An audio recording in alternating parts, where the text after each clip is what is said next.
Judgment time.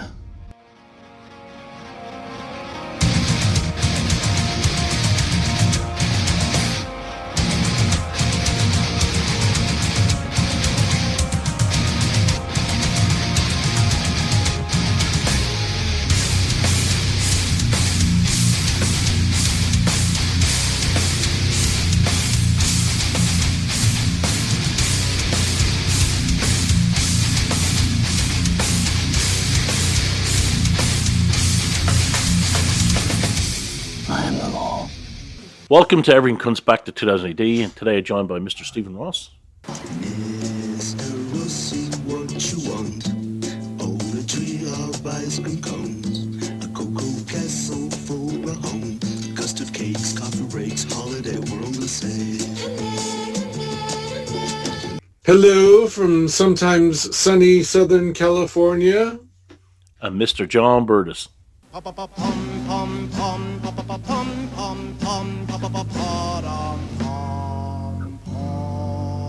Hello to all you drockers out there from a beautifully sunny Maidstone in the beautiful and stunningly amazing Garden of England in the shithole that is Great Britain. Did you get your digital ID yet? No. With the digital ID, will you be able to tell when people die more efficiently? Apparently, with the digital ID, you will be able to get a job. You will be able to do all them other things and keep illegal migrants out because they won't be able to get a job. Because without a digital ID, you won't apparently be able to have a job. So passports are irrelevant, your national insurance numbers are irrelevant, but who cares? Because, yes, Mr. Ross, more and more people are dying, which makes me happy. So let's get into it. Now, why are more and more people dying? That's my chin scratching. Because they want to get into who's died on our podcast. Oh, that's not what RFK Jr. has been testifying about. But you can go ahead and just get on with what you have to do. Yeah.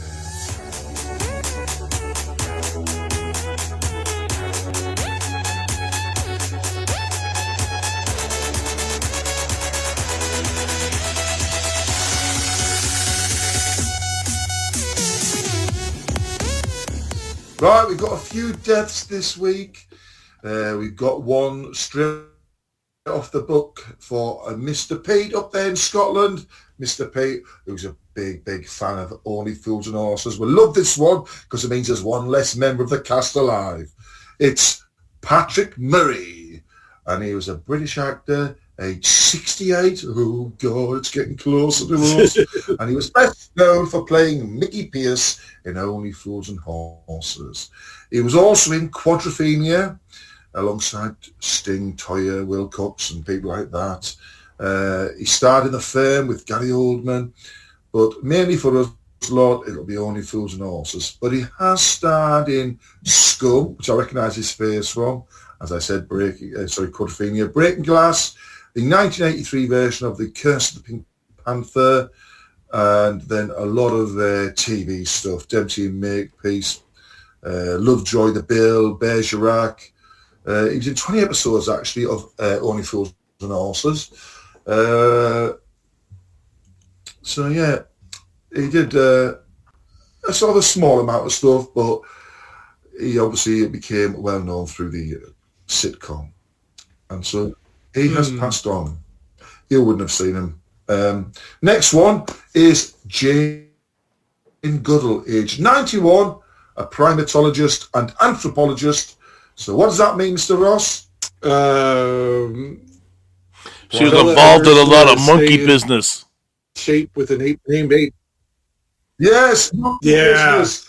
She was known for the study of chimpanzees and the conservation of animal welfare. So I think she was doing that for over 50 odd years. Do you know what got her interested in that? Tarzan. Tarzan and Cheetah. Yep.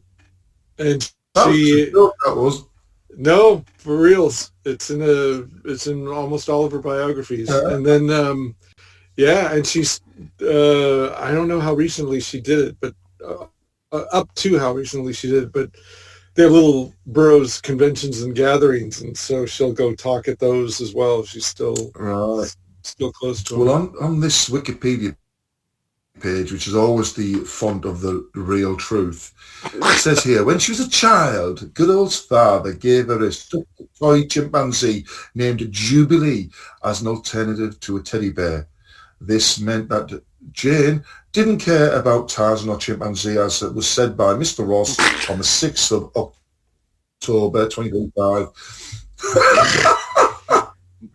Ah, dear me. Anyway, so there we are. So that's all she was known for, so who cares? Next one is one of the many, many actresses that have originated from this amazing country. Sorry, amazing country when she was an actress. It's shit now, obviously. Patricia Routledge, age 96. She was an actress, comedian and singer, famous mainly in the latter years for Keeping Up Appearances and Hetty Wainthorpe Investigates, plus a shitload of other stuff. She was actually she was well. just so you know, she was an episode of Steptoe and Son where she played, I think, Ari H. Corbett's girlfriend. Yes, and this is the one that I didn't know. Where's it at? Oh, I'll get to it in a minute, because it showed a clip on the TV, and instantly I went to Carol and fucking hell. Anyway, so you'll love this, Mr. Ross, right? So when she was Hyacinth Bouquet in the TV show Keeping Up Appearances, what she was a normal woman, married to a husband and wife sort of thing, but she thought she was an elevated status, right? Mm-hmm. She thought she was posher than she was. So her name... Thus the title. Right? So her name was actually... And she... So Hyacinth Bouquet, that's what she called herself, right? Bouquet. But it was Bucket, as in B-U-C-K-E-T. Oh, all right. So that's why she called it. And there was like scenes where the postman would come, got a letter for you? Oh, yes, because she'd be outside the front door. So we'd verify her name. She'd say, oh, it's Hyacinth, Miss Bucket, Miss Bouquet. And he went, can you say that again? Miss Bouquet. And then he'd go, well, it says Bucket here. And she'd go, it's spelled B-U-C-K-E-T. And then he would give it to her. So that was like when it showed why she really said that version of her name. And so she has been in fucking tons of stuff, right? But the one that made me fucking gasp was her very first film. Was the year I was born. Not that bit. That didn't make me gasp. It was, she was in To Say With Love with Sidney Poitier. Oh, really? And I just thought, fuck me, she has been around. Because obviously, you know that they've done stuff before you've got to know them on the TV, right? When they've sort of become really well known. But to go back to that, and I was like, because she was in like TV in 56 to 66 in various ITV plays of the week.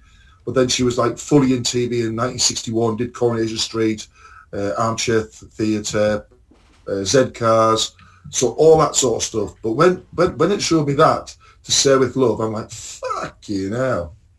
You just assume Angela Lansbury was born old until because you see her on TV, yes, and then you're like, oh, yeah. Then you see the early movies and say, hey, she's kind of hot in black and white. That's right. Yeah. So there we are. In Steptoe's Son, she was a Madonna for one episode.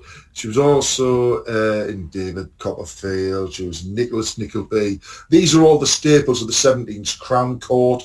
I remember seeing, I think that was on like about in the middle of the afternoon, Crown Court. Pirates of Penzance, that was a television film. A lot of television films. She was in The Two Ronnies. Victoria Wood, she did stuff on there. She did, right, where's this thing? Because Carolyn mentioned something. She did a load of stuff for this bloody thing. It's right over here, who actually wrote, Alan Bennett wrote plays for her. like short plays specifically for her to do. Wow. But she was pretty impressive. He was simping for her. Huh? That's right. But he had a few actors and actresses who he liked, and he did specific things for them. You know what I mean? So it really highlighted their acting capabilities. So yeah, so she passed, which was a surprise. It was one of those things where you were like, even though she hadn't been on TV. Let me see when the last year she was on TV. She was in she was in a documentary. So the last time she was probably on TV was I wouldn't say that. I'd say 1998, proper 2001 when she was in television film. She was a narrator in 2005. She was a self-presenter of things later, but they're not really like TV shows. Hang on, I've just gone down to the stage stuff. Fucking hell. She did stage work till 2014, but she did loads of stuff on her stage as well again. A hell of a lot of stuff. That went back to 1952 when she was in A Midsummer Night's Dream playing Hippolyta, or we could pronounce it. Hippolyta? Hippolyta. Whatever. Anyway, that's it. So anyway, there she's gone. Next one up. This one just happened today, and I'm sure you might have sold some of their books, Mr. Ross. Jilly Cooper, aged 88, British author and queen of the Bonkbuster. The Bonkbuster? Yeah, sex novels. Instead of Blockbuster. Yeah. Oh, no. She wrote erotic romance. Okay. Who was it again? Jilly Cooper. She sold over 10 million books. Is it Jimmy with an I? Jilly. Tommy Cooper. Yeah, Jill with a Y. Jill with a Y, right? Jilly Cooper. Female. I don't think that is way out of my wheelhouse. And there's so many of them now that because I had heard that they were like, some she was around for decades though. Well, that's it. Yeah. No, I think she's one of those ones that just never probably has a fan base here, but not like our own. We've got our own.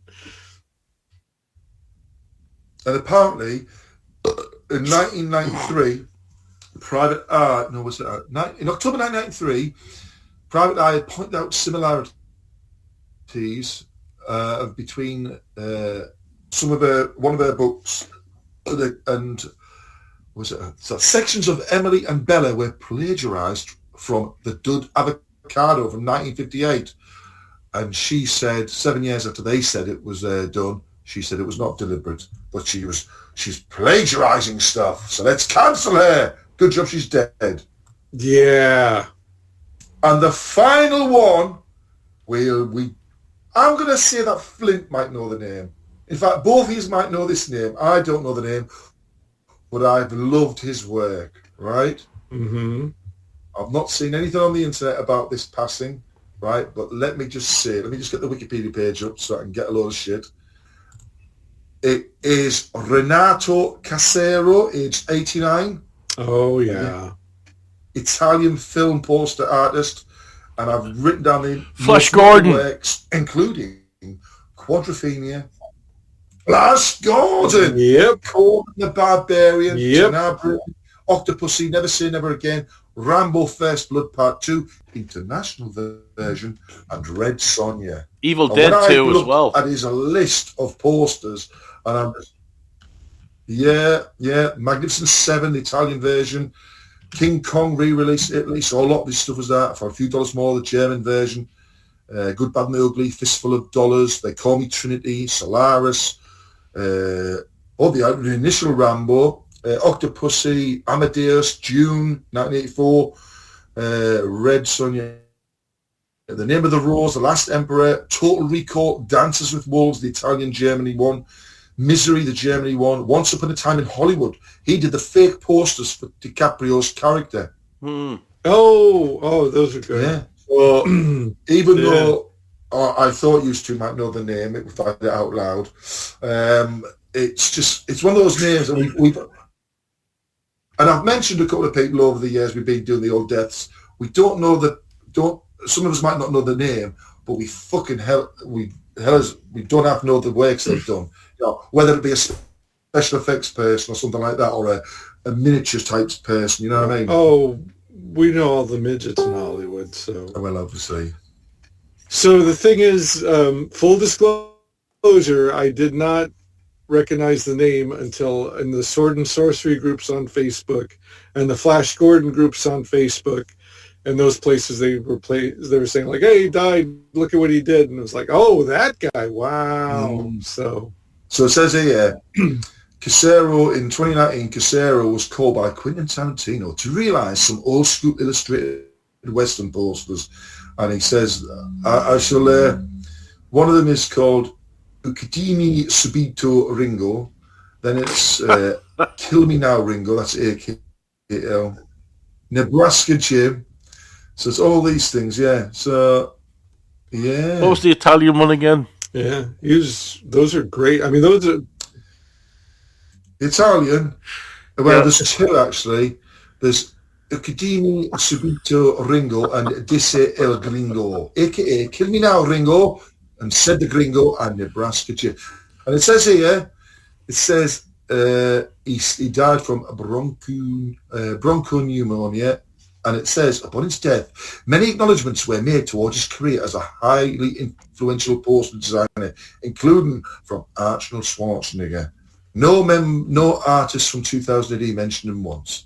Now, I'm sure some did. yeah. Come on. I'm sure some did. I was only jesting there. I'm sure some people that, because I know that some of the 2000 artists really have a go at the shitty posters that seem to get produced for films nowadays, where it's just a 50 heads put on there for a poster, you know what I mean? Like all the characters that are on. Whereas you look at the olden style days of the design work that went into stuff, whether it be like, let's go for the blockbusters, the design of the Jaws poster, and the design of, because I watched that 50th anniversary of Jaws, and it was talking about that poster. So you talk about that, you talk about the initial 3 Star Wars posters, you know, that sort of stuff. They're iconic. Even like loads of the early James Bond posters, very iconic stuff. So nowadays, when something of that caliber is done for a modern film, the poster really jumps out. But most posters nowadays are They're not as crap. good as they could be. Well, now it's a lot of especially when they had the freedom back in the day with the exploitation posters, because like Roger Corman would famously commission the poster and then write the movie around it. Oh, Like, right. I think Oh, yeah, I read that somewhere, unless you'd said it before. I tend to repeat myself. So. There was I think Piranha was originally like that. Just Deuce the, and he told the artist, you know, because like how the shark comes up from the bottom in the Jaws poster, he asked the artist he says, could you make the piranha look a little more like a penis? So, but like in the old exploitation days, some of those posters were so spectacular, and then the movie, like the one I talked about at length a few weeks ago, Death Sport, that poster is like fucking amazing and promises so much. And then you look at the movie and it's like, oh, it's David Carradine in a loincloth and a glass sword. You know what that reminds me of, Rossy? That looks like It reminds me of when they came out with video games first, like the Atari games, and they had brilliant artwork on the covers. And even in the UK, in the UK you had a ZX Spectrum, and they had some amazing artwork on the covers. And the game looked pathetic compared to the covers. Same deal. Oh yeah. So it was still like little squares and shit, like Atari squares and. So anyway, but now it's less of an artistic thing and more of a contractual thing. So it's like you can't have Tom Cruise's head has to be a certain proportion larger than anybody else's head on the poster, and you can't have the name the like if it's a big star, you can have like Tom Cruise's name slightly above, but on the same. Or there's all kinds of like positioning of the names on the poster and things like that, and it's like, and what you end up getting are some pretty fucking ugly and generic movie posters. Mm. Mm-hmm. Mm-hmm. So, anyone else die? No, they're the main ones. Mm. Well, our condolences. Oh, you know what? I know he doesn't listen, but I'll just throw it out here. One of the guys who worked on the Immortal Red Fox, Johnny Flores, he's the artist. His mother passed away yesterday, I think it was, after a prolonged battle with stomach cancer. So, yeah, that was. I feel sorry for him. So, anyway, I'm sure something even bigger happened. No, I don't have anybody. What else I don't have any debts. But I do have. What? But I do have Adventures in Trumpland. I noticed that. No, I usually play the South Park music for it, the Team America music for that.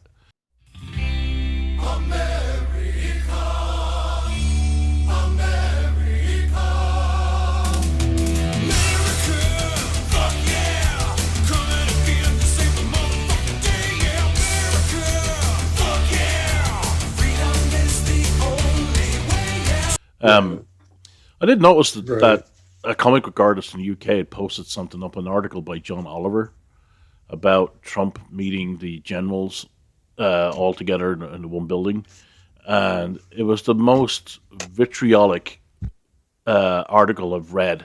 And of course, it's from John Oliver, so it makes sense. John Oliver is like dollar store Jon Stewart, and the amount. I mean, the artist that posted it, I'll tell you who it was. It was David Roach.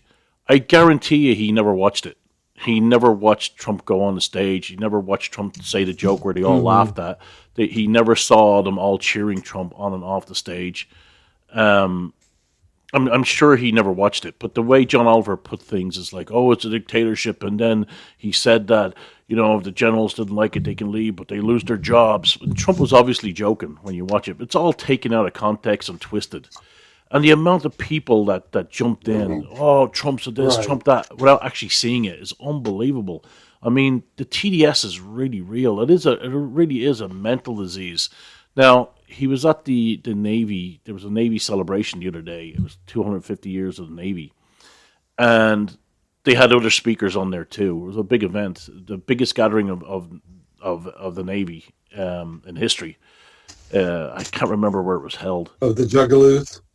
Yeah, I can't remember where it was held, but he came on there, and the reception he got was absolutely incredible. And again, they were laughing at his jokes and everything else. And then when he left the stage, he got a huge applause. I mean, they're all chanting USA, USA.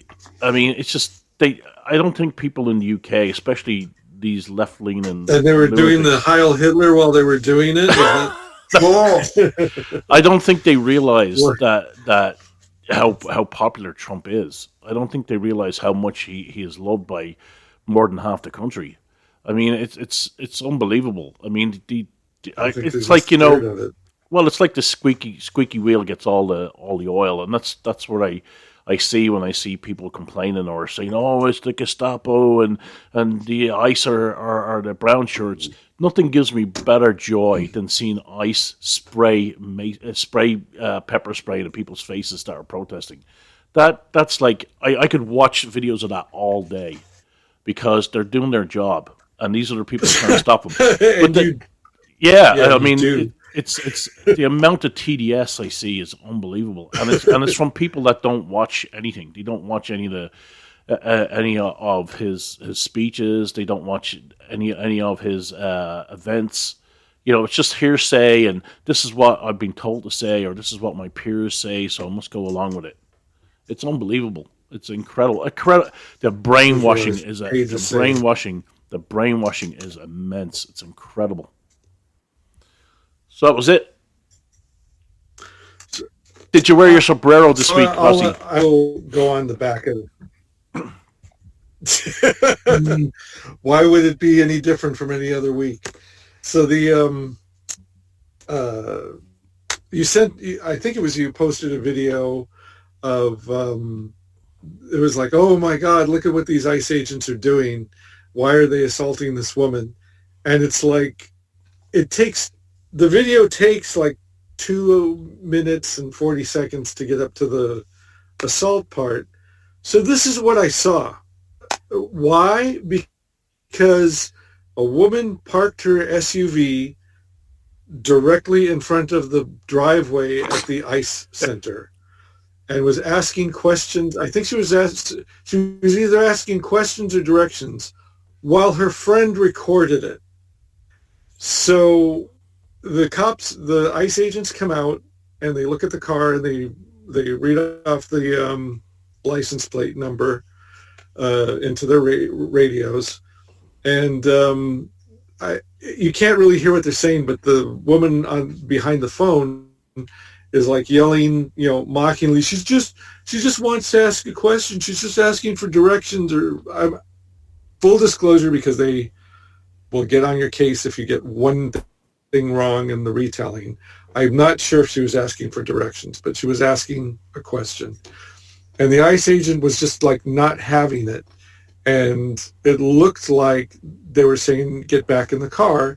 And then like a half dozen more agents come out, and of course, they look like soldiers. They're fully kitted up. And then they put handcuffs on her. She resists arrest to the point where she's like, they don't wrestle her to the ground. She fights them, and then they have to like get her onto the ground. And then as they're hauling her into the building, some of her clothes are torn off, but they're not taking her clothes off to humiliate her.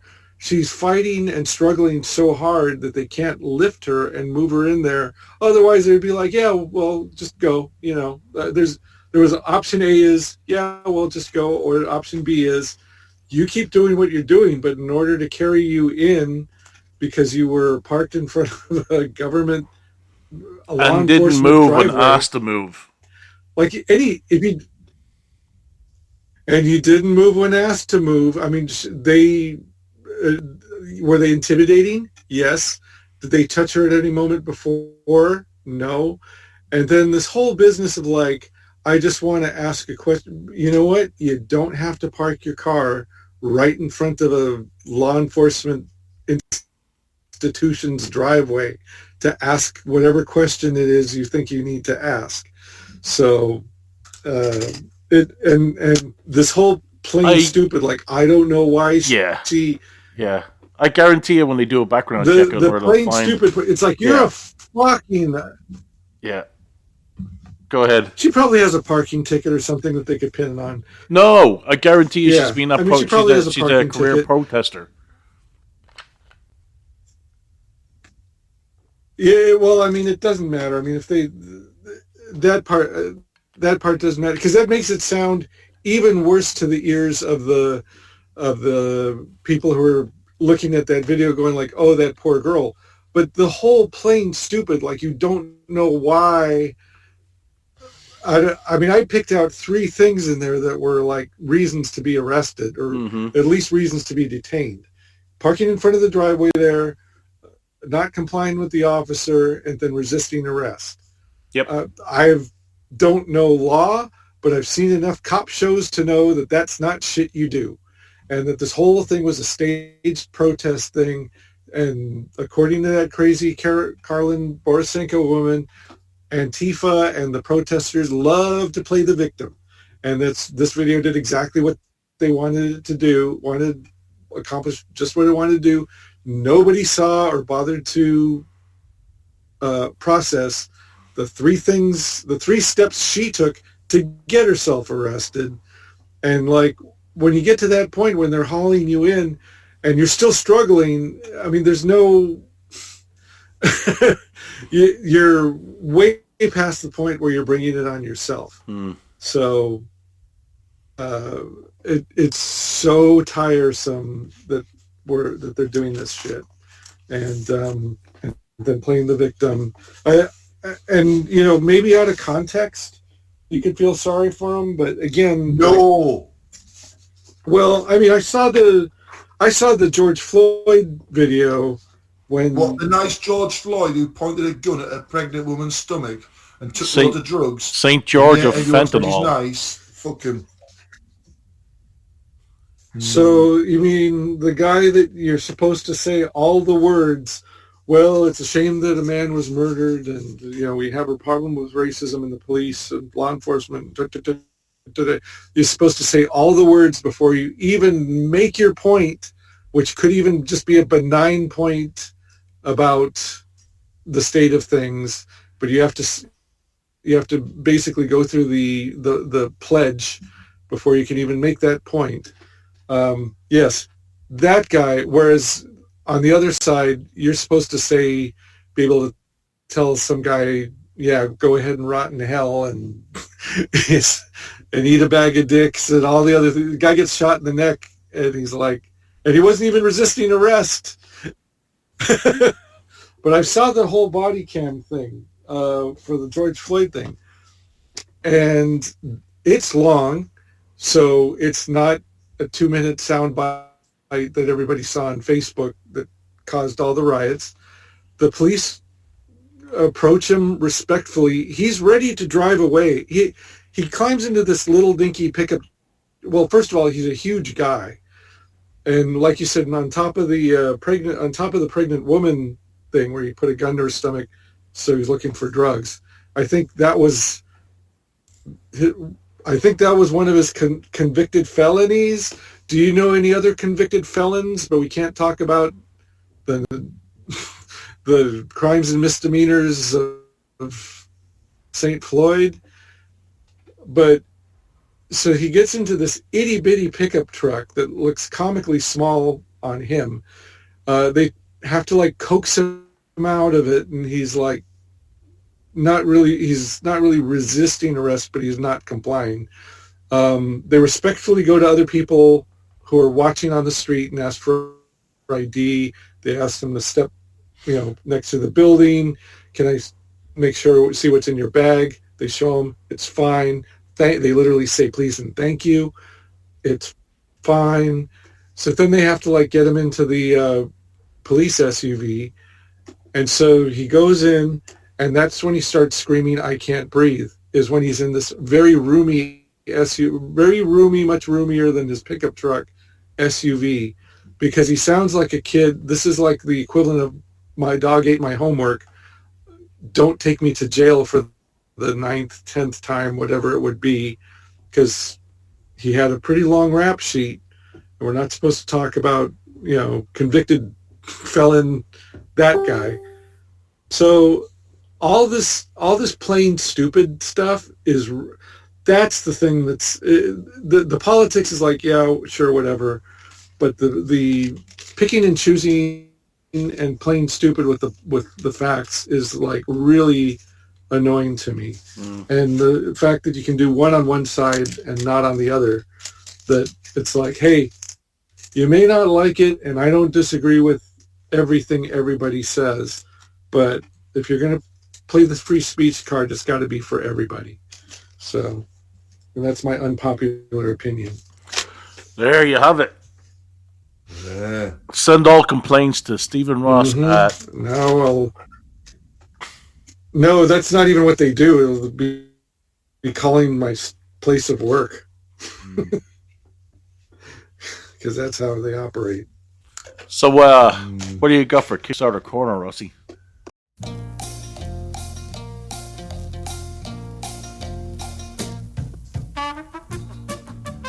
Whoa!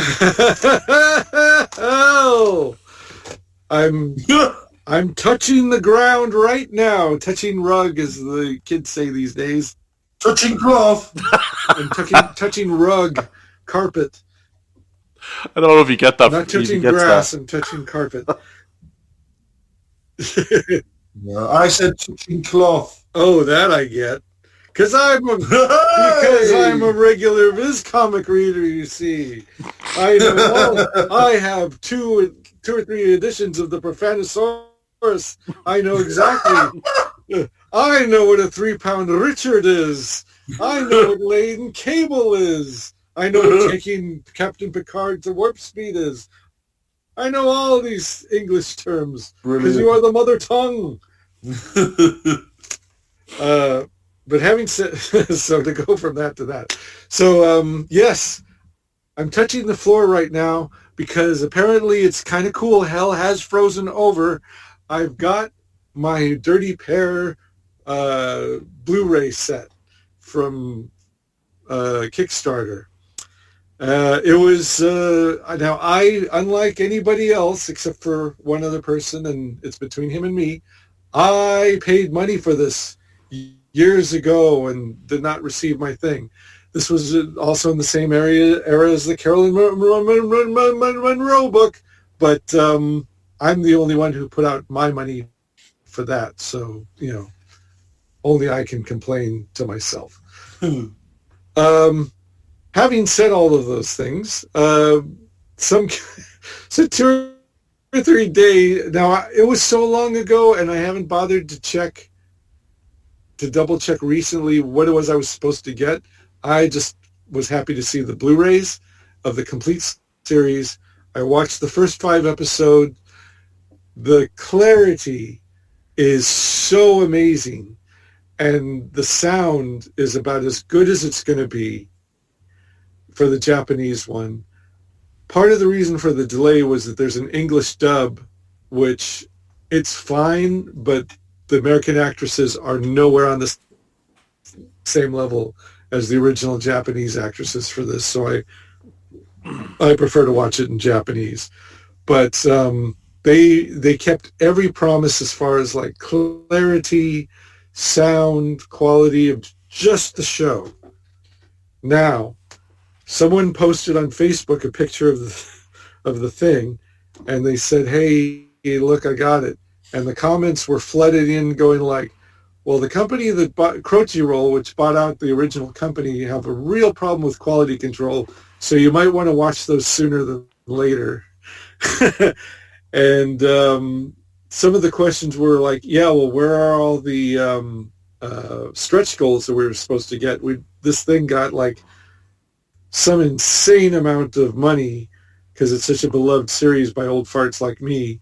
And they got it very quickly, and so they kept adding stretch goals, and all I got was a bare bones 5-disc in a very bare bones plastic box, and each disc has finger quote special features, which is like one of the episodes has like commentary on it, and that so far that seems to be all you get. So they don't list any of the disc features on the box. You have to like go through and go like, I wonder what's on disc 2. I wonder what's on disc 3, which I haven't done yet. So I get an email from Kickstarter from the Dirty Pair Kickstarter, and they said apparently some people have been reporting that on one of the episodes, 2 of the episodes had the Japanese soundtracks reversed. Like later in the series, one Japanese audio track, like the whole audio for one episode is switched onto another episode and vice versa. And I'm like, and here we go. And so they said they're going to send us some replacement discs, and I'm like, sure. And it's like, oh God. And I'm like, you know what? I already clicked that this Kickstarter's been fulfilled on Kickstarter. If they never send me the discs, fine. If they send them to me, great. But holy shit, to spend that long and have a gigantic fuck up like that. And there were a couple of other things too that they were like, oopsie. There were a couple of little other oopsies in there as well. And I'm like, oh God. So anyway. Well, that sucks. Wow. I'm done. Yeah. And then we should, you know what, it's been weeks now. We should get around to reviewing the 77 sooner than later. Well, I don't have a copy Remember of it. that? I don't think I have a copy of it. What issue is it? I think it's 11. Yeah, I don't think I have 11. Oh, my copies have gone in the cellar now. It's storage. Yeah, I know. It's for Warner's. Yeah, I was waiting till a little closer to when we were going to review it, and Can't review it if I don't have a copy. Let me have a look. So I can go right. I shall get it out of the store. well, you were in. Do you need the digital copy? Who? Yeah, because Flint. I only have up to issue 10. Oh, okay. Well, I can help you with. Okay, well send me 11 and we'll review it. I'm not going down the cellar to fucking find mine. John, you were the whole reason we put it off this long is because you were on flying around the. Yes, well, I've read it. Huh? I've read it, but it's in the cellar now.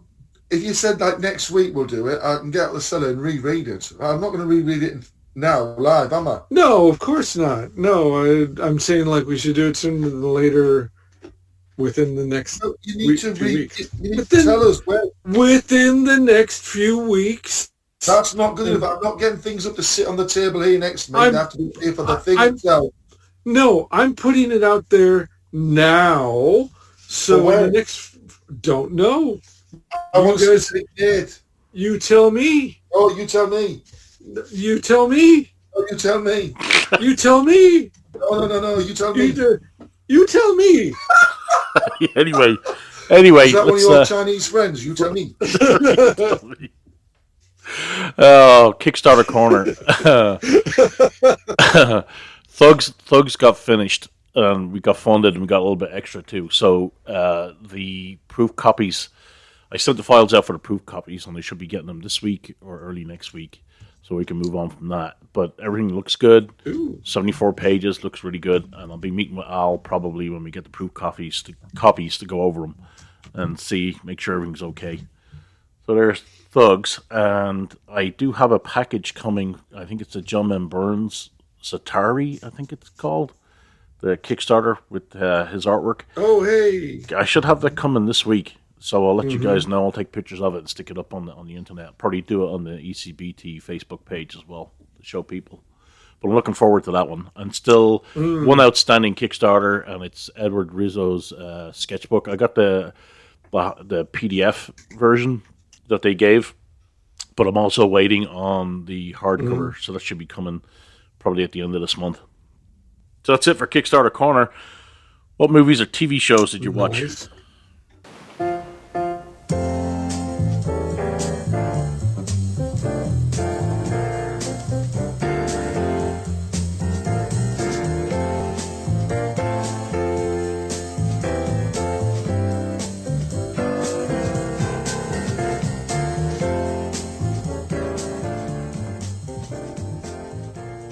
I finished off the film that I mentioned the other day.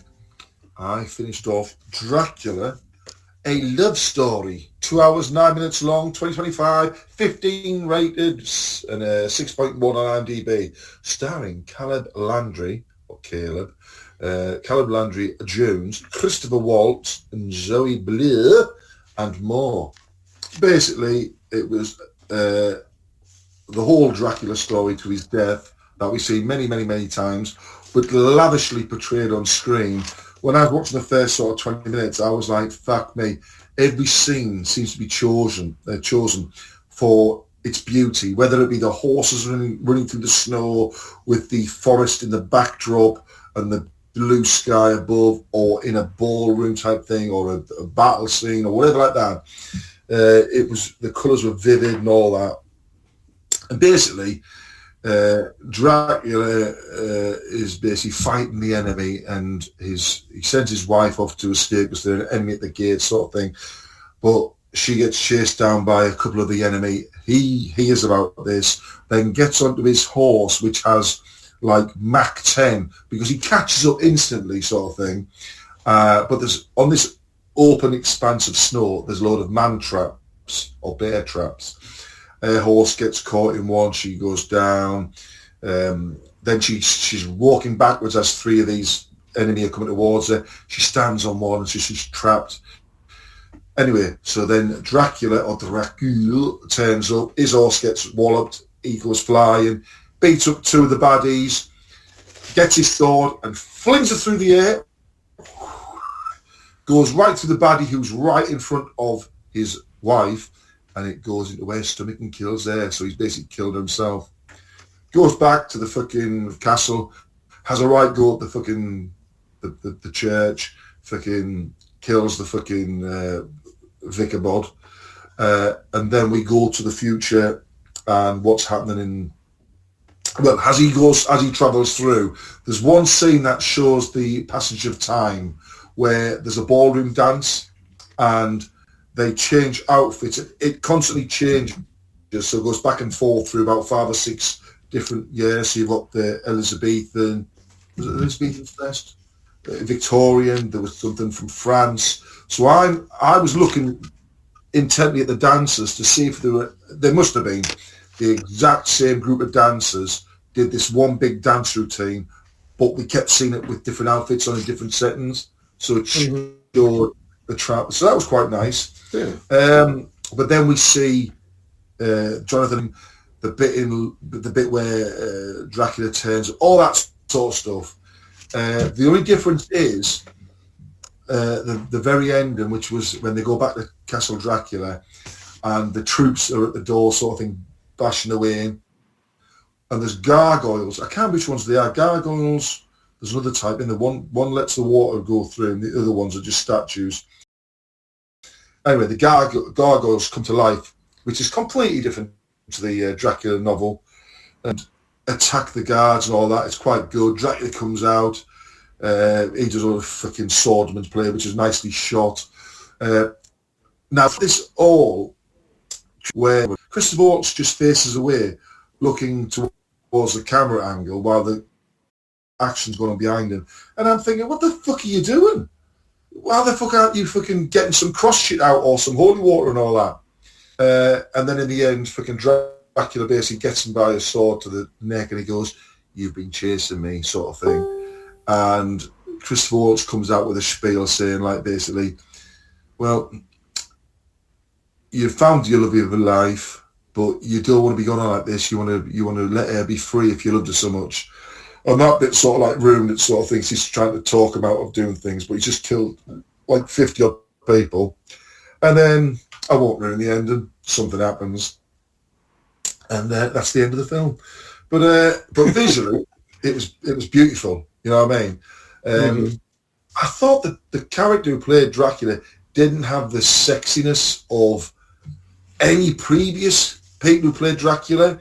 I mean, there was one bit where we go to the castle when Jonathan Ark turns up to do the old transfer type thing, and Dracula's old now, and he turns up, and I thought, oh, hang on, you're taking the fucking Gary Oldman route. It was honestly, the hair was right up, it was all white, it was all that sort of, that as soon as he turned up like that was like, oh fuck me. But like I say, it was enjoyable.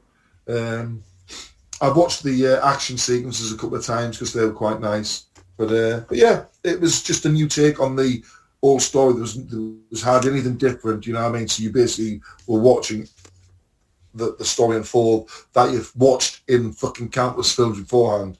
So full disclosure, I've not read the original Dracula book, but I read like the first half of it, and then you too scared. No, well, actually, I was kind of impressed by it. I was like, you know, of all the movie Draculas, I think Christopher Lee's probably the closest to the way he is in the book that I read, at least. So, but once it got to England, it slowed down. It was like, oh, it's the woman's point of view in her journal, and it's boring. But I was wondering if that butthead haircut that he has in the Bram Stoker's Dracula, I wonder if that's in the book and I just didn't get to it yet. Or if Luc Besson just like cribbed from the movie, from another movie for that. Yeah. Oh, do you have any insight as to that? Have you read the book? Oh yeah, fucking donkeys years ago at school, so I can't remember everything. But you get because we read the book. Our English literature teacher said, "Right, read this because there's a bit of controversy over if stuff was stolen from other things, and all that sort of stuff." Mm-hmm. And that's the only thing I remember about that. But I enjoyed the book. It was very it was more dark than most of the films we've seen because you get that visuals in your head. Mm-hmm. And until you watch the best Dracula film that you've ever seen and see the castle and see the way the characters portrayed, that basically sort of like spoils it a bit, feeling like the cape and the top hat, the cape and all that. You can visualise that reading it. But when you watch it, the first imprint you get, and I think the first imprint I ever got was probably I'm just trying to think. Probably the Christopher Lee's, the late horror shows, and then I saw the Bela Lugosi afterwards. Lugosi. So if I'd have seen it the other way around, I'd have been more into the Bela Lugosi. That's what I said. You said Lugosi. Right. Fuck this. No.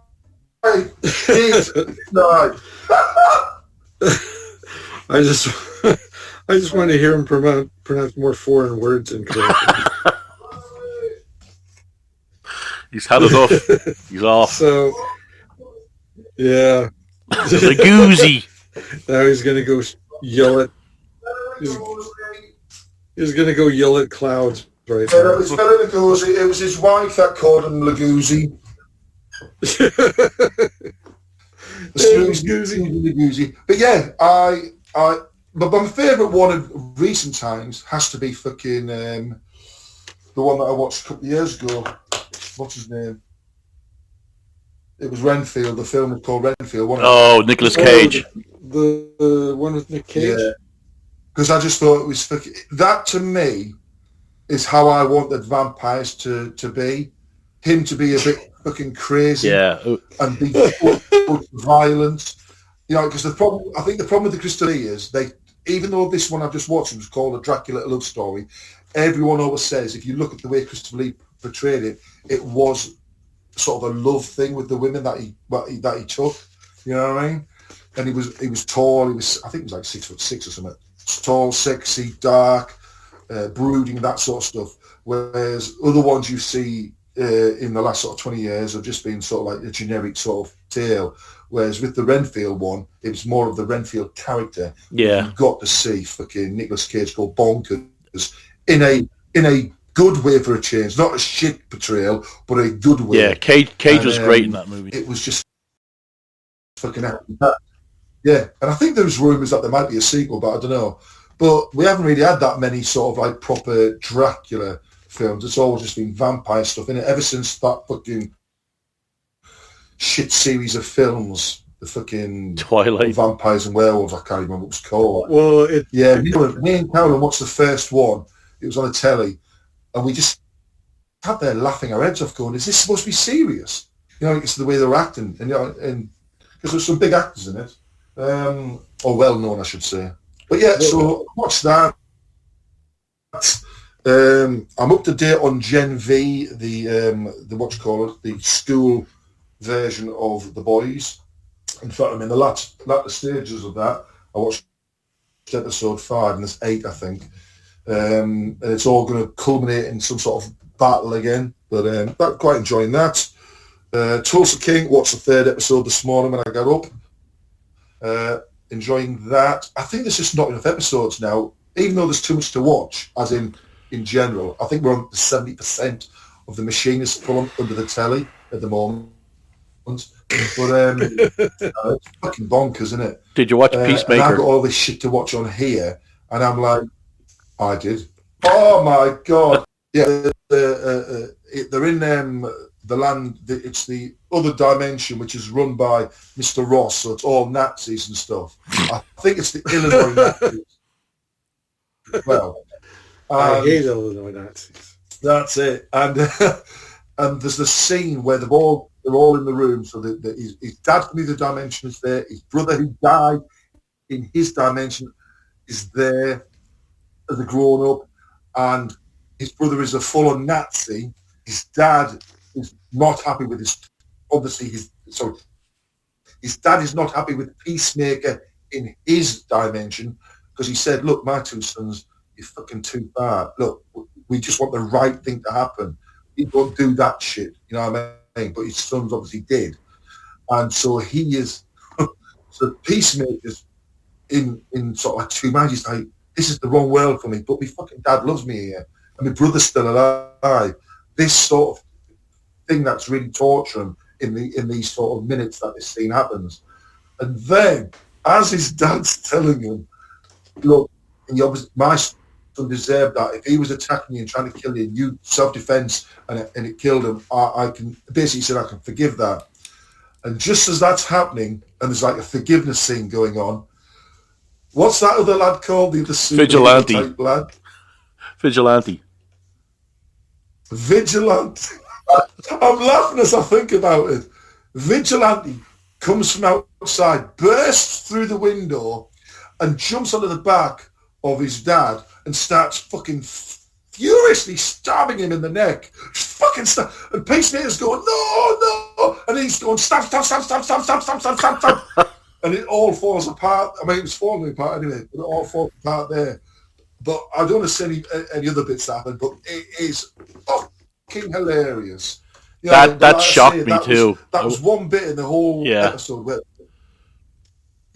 because I'm thinking, oh, this is going to go a different way. Will his dad come with him into his dimension and live a better life? But fuck me, it turned on an instant. So bravo, Mr. fucking Gunn. Yeah.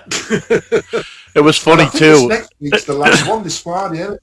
Yeah. The funny part for me is when she goes, "What made you think this wasn't a Nazi world? Did you not notice the Mein Kampf on everybody's desk?" And he goes, "No, I don't read. You think I'm this buff if I start reading?" I said, "What about the big mural of Hitler on the wall?" And he goes, "How the fuck did I miss that?" Yeah, that was massive, wasn't it? Oh yeah, that was funny. Oh, brilliant! I loved it. Well, I watched Ed Gein. I'm on episode 4. I'll watch episode 4 tonight. The Netflix show Monster, Ed Gein, and it's okay. They jump around a lot. Yeah, they jump around a lot in it, and they took a couple of things that didn't happen. They were just speculation and put it in there as if it did happen.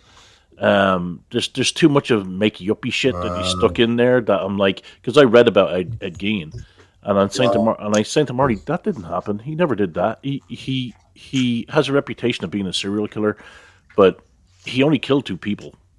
So he wouldn't really be a serial killer. He was just an oddity. I think the main thing about him is what he did with the bodies. And his all the movies, to like Psycho, Texas Chainsaw Massacre, they all came from Ed Gein.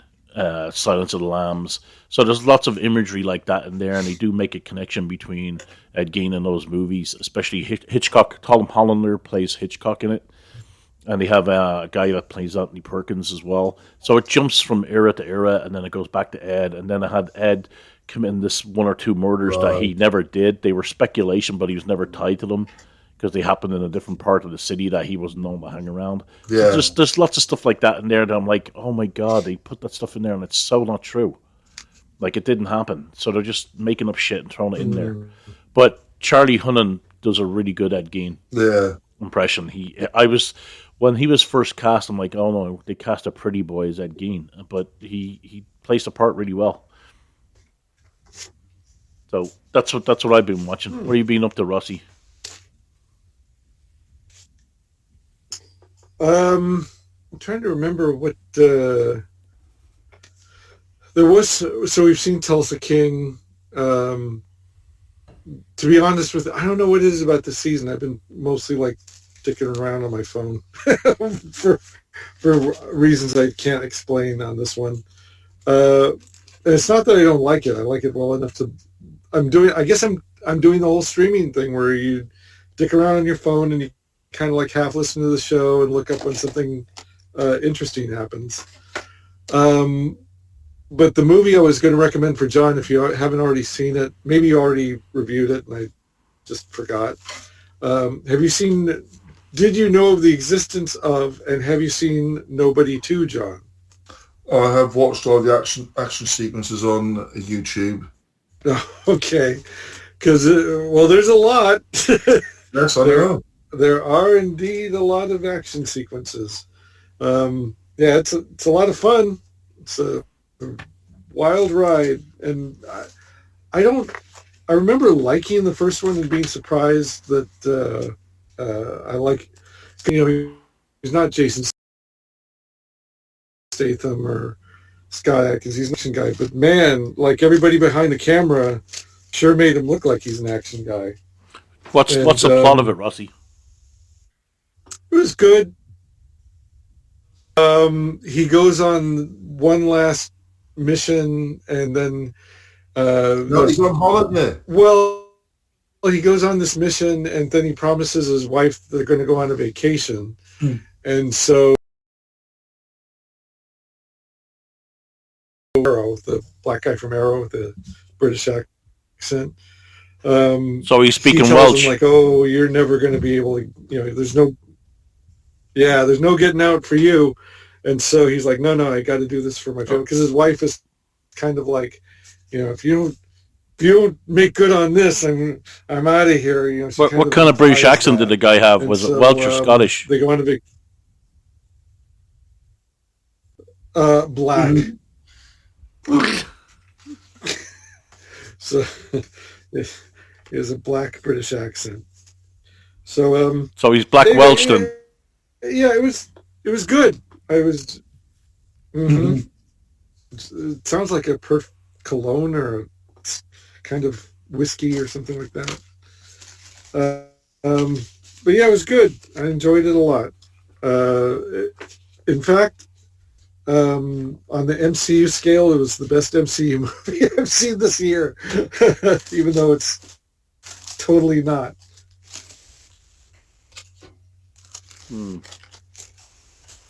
Oh. So, anyway, I can't. There was something else that.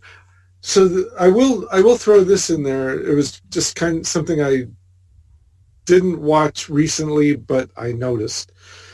So there's a Bollywood series called Dhoom, Dhoom, and they're heist movies, very complicated heist movies with a lot of way over the top action, and pretty much it's like the Avengers of Bollywood movie stars are in this, like all the top people, the big production numbers are the songs are big hits, blah blah blah blah. So these were popular before the lockdowns, when people were still going to movie theaters, and they were all like big blockbuster hits, even though they're poorly reviewed, and even people in India are kind of like eye rolling how ridiculous some of the stuff is. It's like whatever, they're fun, and the people are attractive, and the songs are catchy. So I was watching this English guy react to a couple of the musical numbers to some of the big, like people said, hey, you got to watch this one. So he tried them out, and there was one of these Doom movies where it's like the opening credits dance number, and one of the opening credits was action by Vic Armstrong, who's like one of the biggest Hollywood action guys out there. Like he's done everything. He did like some Dolph Lundgren movies that I really liked. Well, you said action. You should have said stuntman coordinator.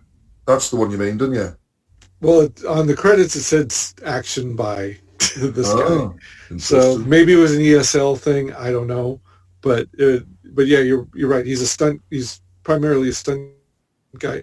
I think he was one of the people who would come in and do stuff for PM Entertainment, which was like there's like Canon Pictures, which is generally just schlock, and kind of a mixed bag of how great the schlock is uh, around that.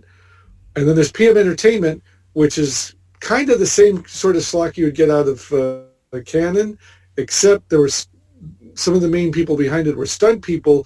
So there was always like exploding cars and broken glass and something being set on fire, falling out of a building. Just like there was always like 5 or 6 things in the PM Entertainment movie that make you go, oh! So he was one of the guys from that too. So I was like, yeah, I remember the Doom. I did see that Doom movie, and I do remember like the stunts and the action was like insane, like Mission Impossible insane, but done on the catering bill for like the catering bill for Mission Impossible was not even like was about as much as this whole movie cost. So anyway, I might have to revisit the Doom series again. Wow. Yes. So anyway, that was it for me. I didn't really watch much. Well, I watched just one thing I remember now. I watched Something Wicked This Way Comes. It's an old movie from the 80s. I hadn't seen it. Oh, in wow, years. for Halloween? Yeah, I hadn't seen it in years. And it still holds up a bit. It's a little bit chunky in places. And I think it needed more explanation in a lot of the characters. I can see them taking this and making it into a miniseries for HBO Max or streaming channels. I can see them take it because there still needs to be a lot of backstory explained in it. But Jonathan Pryce is amazing in it, and so is Jason Robards. And what I think is unusual about it is that the hero in it is an old fart. It's Jason Robards. So it centers around the two kids and their friendship, but the main hero is Jason Robards. So, and he's old. He's like a grandpa in it. And he has a young kid that's like 8 or 10 years old. So, yeah, I really enjoyed it. Some of the effects are really good. Pam Grier's in it too. She's like the Green Goddess in it. Yeah, which they could have spent a bit more on her, because there's parts in it where you see some of the characters seeing an image of her like lying in a crypt kind of thing, like a see-through vault kind of thing, and it's never really explained. There's some stuff that's never really explained. So I think if they were to remake it today, I'd make it a miniseries to delve a bit more into the backstory. It'll probably be 8 parts, and I'd cast Liam Neeson as the Jason Robards character. I don't know who you'd cast as Jonathan Pryce's character, but he's Mr. Dark. He's like a devil character. Well, so when it's recast for Netflix, is it racist to recast Mr. Dark as a black guy? Yes, probably with a name like Mr. Dark. He actually made fun. Depends on how dark he is. I mean, yeah, like, they made fun of it. Wesley Snipes dark versus. They made fun of it in Rick and Morty. They had this guy setting up in town, and he was basically Mr. Dark. He had the hat and everything else that Jonathan Pryce wore, and he would give people whatever their dreams desired, but it was always with a twist. And so Rick goes up against him. It was actually a really funny episode. I'll have to find the name of it, but yeah, it's a decent movie. It holds up a little bit today, but it's a little bit chunky in places, clunky and chunky. That's it. Yeah, clunky and chunky. That's old timey movies in general these days, because that thing's got to be like close to 50 years old now, right? 83 it was made. Definitely 40, possibly 50. Yeah. So, yeah. The spoof episode, that they made in Rick and Morty was called "Something Wicked This Way Comes," and it's from season 1, episode 9. It's a dad joke pun. Well, they did that same, and they do the same thing in Peacemaker. And the title of the episodes on Peacemaker is they insert his name or something in there. Don't they, John, like a pun? Yeah. So go ahead, Rossy. So I was going to add. So I was going to tell you guys, since John brought up Twilight, at my work we had 2 major events, and sold out, I might add, back to back. One was based on a book called The Fourth Wing, which is notorious because it's basically Twilight with dragons and a lot of sex. And it's the romantasy genre was pretty much like one of the, it kind of came out of that. So, and then Twilight, we had a Twilight event, I forgot to mention. So for the Fourth Wing event, it was kind of like all over the premises of the store. There was things going upstairs in our event space. But then there was a Fourth Wing bus that you could go on, and there was things you could see on the bus. And I think it was a double-decker bus where they were doing like perfume making on the top. Needless to say, this is much more popular with women than it is with men. And I wasn't there for that one. I wasn't there for that one, but I asked my boss, like, how was the event? She goes, well, the bus caught on fire. And I said, did one of the dragons cause it? And that was like my funny dad joke for that. But then the Twilight event, that was like entirely us. And so our promotions department put together like a trivia questions and costumes, and they had a costume contest, and I forgot. It doesn't matter. But it was sold out. And man, they packed in a bunch of people for that one too. So one of my coworkers went to, do you guys know the name of the main character from, not the two guys, the girl? Nope. We'll say it. Huh? So the main character's name in Twilight, the girl, is named Bella Swan. Oh, Bella. I've heard of Bella, yeah. Yeah, so it's Edward is Batman. That's right.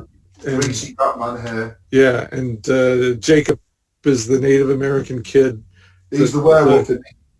He's the werewolf with the abs. So we had this lady who, to drum up some business, has kind of partnered with us to do balloon sculptures at our events. She'll show up for story time or whatever, and she is amazing. And like it's called Sharp Balloons, ironically enough, and she can just sculpt.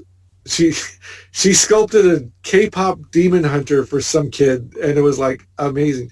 So I said, hey, can you get those balloons and sculpt me some abs, and I'll go as Jacob. And then one of my coworkers went as pregnant Bella Swan, and she didn't win. And they were like, well, that's because you're an employee of the store. You couldn't. And it was like, there was no rules that employees couldn't win. It's just because nobody gives two fucks for Bella. But took you a while to work that one in, didn't it? But it was worth it, wasn't it? It was hunted, despised. It was worth it. And not only that, the icing on the cake is that you guys are the only ones I can tell that joke to, because like I would start off with, hey, have you seen Ed Wood? With Johnny Depp. And they're like, no, I don't even know what that movie is. Tim Burton and Johnny Depp. No, didn't even know. So I was like, oh, really? Nobody gives two fucks about Bella. So, all right. And I think that's it for me as far as a lot of YouTube videos that are just would melt your brain because they're either boring or weird or whatever. And that's it. Right. You guys want to do the Prog? Wow. No, I've got some busy stuff to talk okay, about. go ahead. Oh, yeah, that's right. But did those open flash floods happen yesterday? Last week when we were talking or not? Oh, in Arizona, yeah. No problem then. Okay, so we're talking about the old Drogtober. Oh, it's been going down excellently. We had quite a lot of stuff happening on it.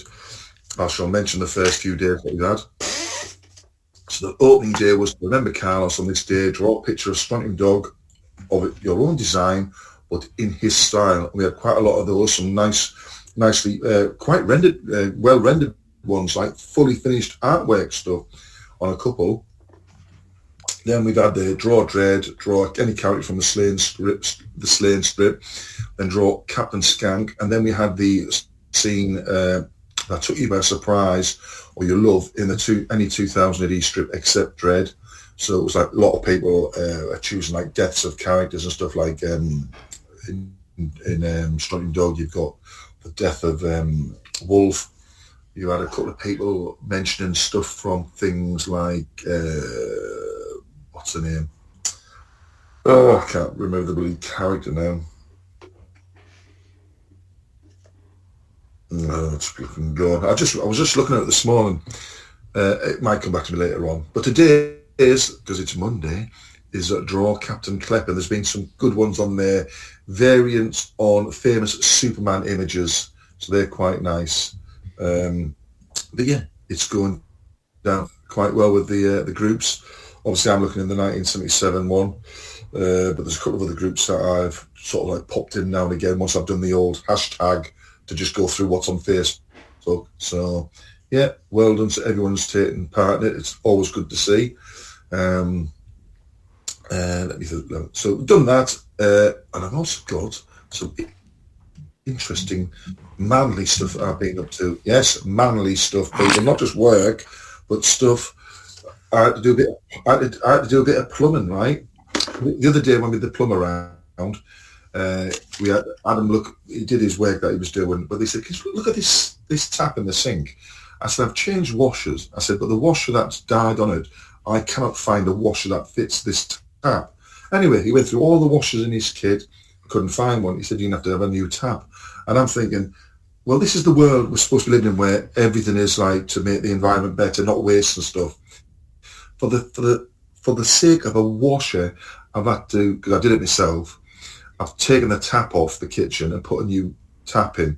Now, I'll tell you what, these plumbers have got to have bloody small hands, because when I was under there, It took me about an hour from start to finish, but bloody hell, when I looked up into the gap I had to put my hands in, I could turn the spanner about less than an inch each time to progress the tightening of the nuts. And I was not happy because my back was on the lip. When I was hanging out from under the sink, there's like an 8-inch gap before the floor. So that's where the base of my spine was hanging out. It was pretty bloody awkward. And obviously you've got a bucket next to you just in case anything starts leaking. And I had towels and stuff. And I've got my torch at an angle. So I can't even properly see what I'm doing because of all the angles and everything. And I'm thinking to myself, who the fuck creates plumbing so it's awkward like this? But I did get it done. So that was the main thing. And the sink, Cowan's happy because it's just this constant drip. Well, not drip, it sort of like where the arm of the tap goes into the actual housing above the sink. As soon as you turn it on, it starts coming out, and that's the washer bit. But I just thought, fuck that. And I thought, well, I'll save myself a small fortune doing that as well, because I know how much it costs an hour for these plumbers. And then today I did a little bit of electrical work as well. So I'm basically the handyman of the house, putting bloody new plugs, sockets on walls. But I didn't bother turning the electricity off. I just did it with that electricity live because I knew I wouldn't touch the live terminals, so I could do that. And then I did Sam's bedroom because we used to have a dimmer switch up there for him. So at night time you could turn it down just so he had the light on, but not too much. But because you use these new bulbs with these fucking LED things, it's fucking hard as fuck to find the power that you want where you can have it so it dims down. So I just thought, fuck it. You know, when you turn the switch on, because I had a dimmer switch, it looked as though you had some sort of like electrical circuit fault. The power supply was going, so it would dim, it was light, all that. So I thought, fuck it, let's just change the thing. So I just did that on the wall as well. But yes, I've been doing real manly work. So I shall put myself out as a handyman. I'll do it as one of those ones, you know, where you get like naked waiters and stuff like that. I'll just do myself as the naked plumber and electrician who come around and do small deeds for you. But yeah, That's what I've been doing. It's very exciting stuff. Your movie will be named Confessions of a Handyman. It'd be like those bawdy 1970s nudie comedies. Yes. And you know what? You know what would be great about it, John? You know what would be great about it? There, John? You know what would be great about that movie, John? Go on. All those Confessions movies, the main actor was a redhead, just like you. He's a ginger. I thought he was. That's right. But Mr. Ross got a little joke in there, but we didn't really get it. He said, I could hang out in front of Home Depot. I don't even think what you realise what the joke was either. That's where the Mexican day laborers You didn't get it, did Rossy? You didn't even realise you'd cracked a joke. Oh, no, You should hang out, you see, and you're obviously thinking of the Mexicans, and I'm all about hanging out. Yes. Well, you've got the rubber balls to do it with. Thank you very much. And then the final thing that I found was I've got two more things, sorry, but this one's quite funny.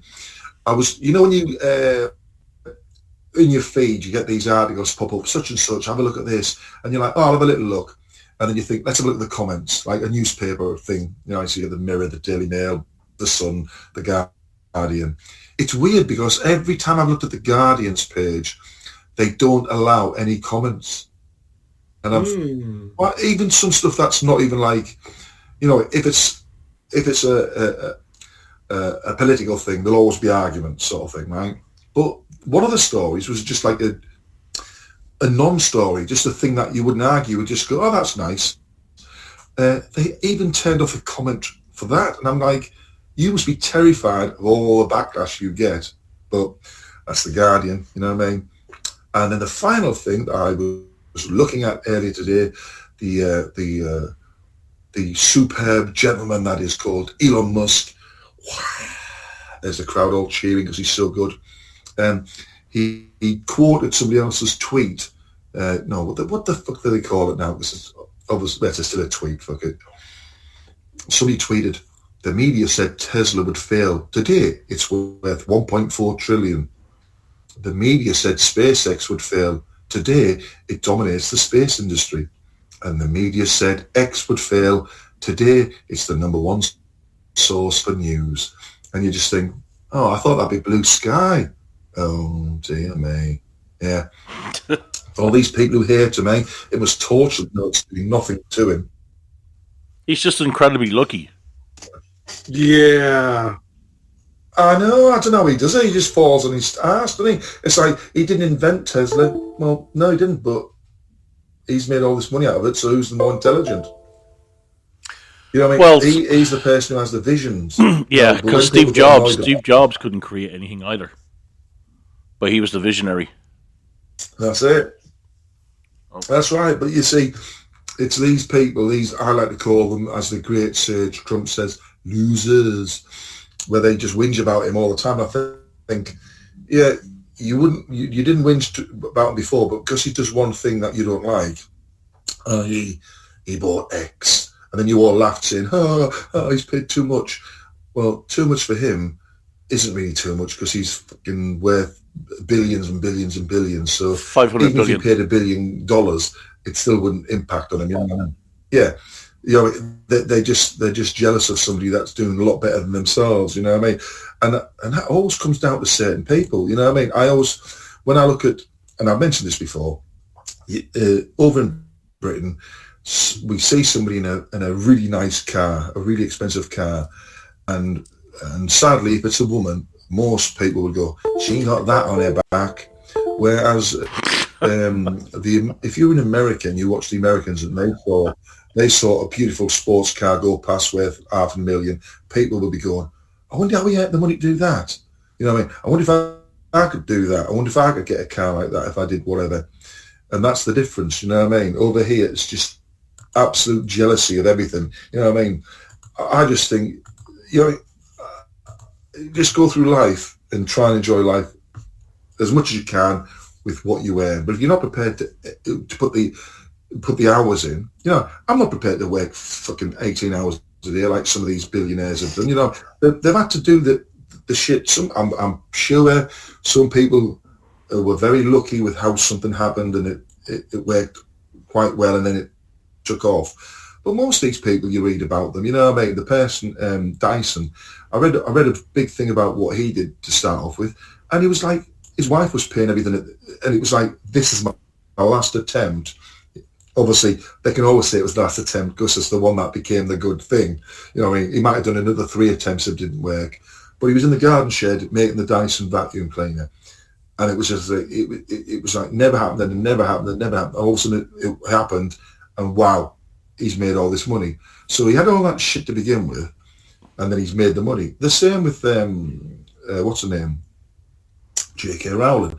She was writing that book, the Harry Potter book, in the over a coffee in a little cafe, wasn't she? That's the story we've all heard. Mm-hmm. And now it's all took off, and I think she's probably very close to being a billionaire. I'm not 100% sure, but she put the effort in to begin with, and one of the things that always makes me laugh about this is once you've got a hit, whether it be music, film, book, whatever, somebody will say that they wrote that story first. You know what I mean? And you just think, well, you know what I mean? Pooh, what's his name? That little ginger singer, I can't remember his name now. The one who did that Irish song and dominated. Rick Astley. What was the name? Sorry? Rick Astley. No, he's ginger singer, the one who's dominated the music charts for the last sort of 5 to 10 years. You listen to new music. Well, anyway, he's been taken to court about 4 times now to say he copied somebody else's song, and he's won every time. So what he's doing now is he's having to do he films and records all of his song making stuff from the very beginning of the song, from the ideas in the studio. He says, so now I don't have to, he didn't have to go to court before, but he was so furious that he went. But he said, I don't have to do anything. I can just show them, there we are, all time-stamped, all the dates, the videos, or whatever you're going to call it now, digital media. That's how I came up with that song. So he does, because obviously it's affecting his songwriting capabilities, because he has to go to court all the time with people. But these people never come out of the woodwork and say, you know that song you made and you lost a fortune? I wrote something very similar to that, so I should give you a load of money as well because you've lost a load of money. They only come out when they think they can get some money. But and that's, I think, that's what happened to J.K. Rowling as well, where somebody said, but it's just the jealousy, and I just think, well, you know, good luck to them. I'm happy with my life the way it is, you know what I mean? We can always dream of like having a bit more money and things like that, but what's the point of sort of torturing yourself for something that, unless you are going to bust a gut to do something, which once you get a family, you sort of think, I can't be bothered, you know what I mean? I want to just have a life and just enjoy as much as I can. My sort of thing is doing the things on the weekends and then enjoying the planning of a holiday or something like that, you know what I mean? But yeah, some of the people just never seem to be never happy. It's just like they're constantly torturing themselves. And but yeah, keep doing it, you lot, because I'm sure you'll end up in a grave and you'll be at your deathbed going, I wish I'd done this. Whereas I'll be going, fucking hell, what a hilarious life I had. Yeah, that's what you're gonna do. You know, like say, like if you look at the grand scheme of things, we were all sat here many years ago, and I said, "Oh, it'd be a good laugh if we all went to San Diego together," and we did. Yep. You know what I mean? It's that sort of thing. You just go, let's do it, and you plan it, and that's all part of the fun, and you enjoy the experience. And you've got those memories for the rest of your life. You know what I mean? Occasionally I'll flick the pictures over and I'll see the pictures of us in front of the King Kong stand with Ryan. And I laugh because I just think, God, what a weekend that was. You know what I mean? But if you don't do, you know what I mean? We're small fry in the grand scheme of things of the world, but we said we'll do it, and we went and did it. And we had a fucking good time. You know what I mean? Whereas other people, but other people are always going, I wish I'd done. Well, what's stopping you? If it's money if you go, I wish I had a private jet. Well, let's be serious. But if you're thinking, I wish I could go and do that thing, well, lazy an idea. Do a little bit more work, or do a few more hours a day, or whatever it takes to be able to have that really nice thing that you're thinking of doing. But they're not. But most people aren't prepared to do it. Yeah, lazy bastards. That's it. Anyway, I suppose it's time, isn't it, folks? Yes, folks. Pull up your armchair, get your Horlicks, because I know most of the listeners are drinking Horlicks. It's time. It's time. Yes. Let's rock.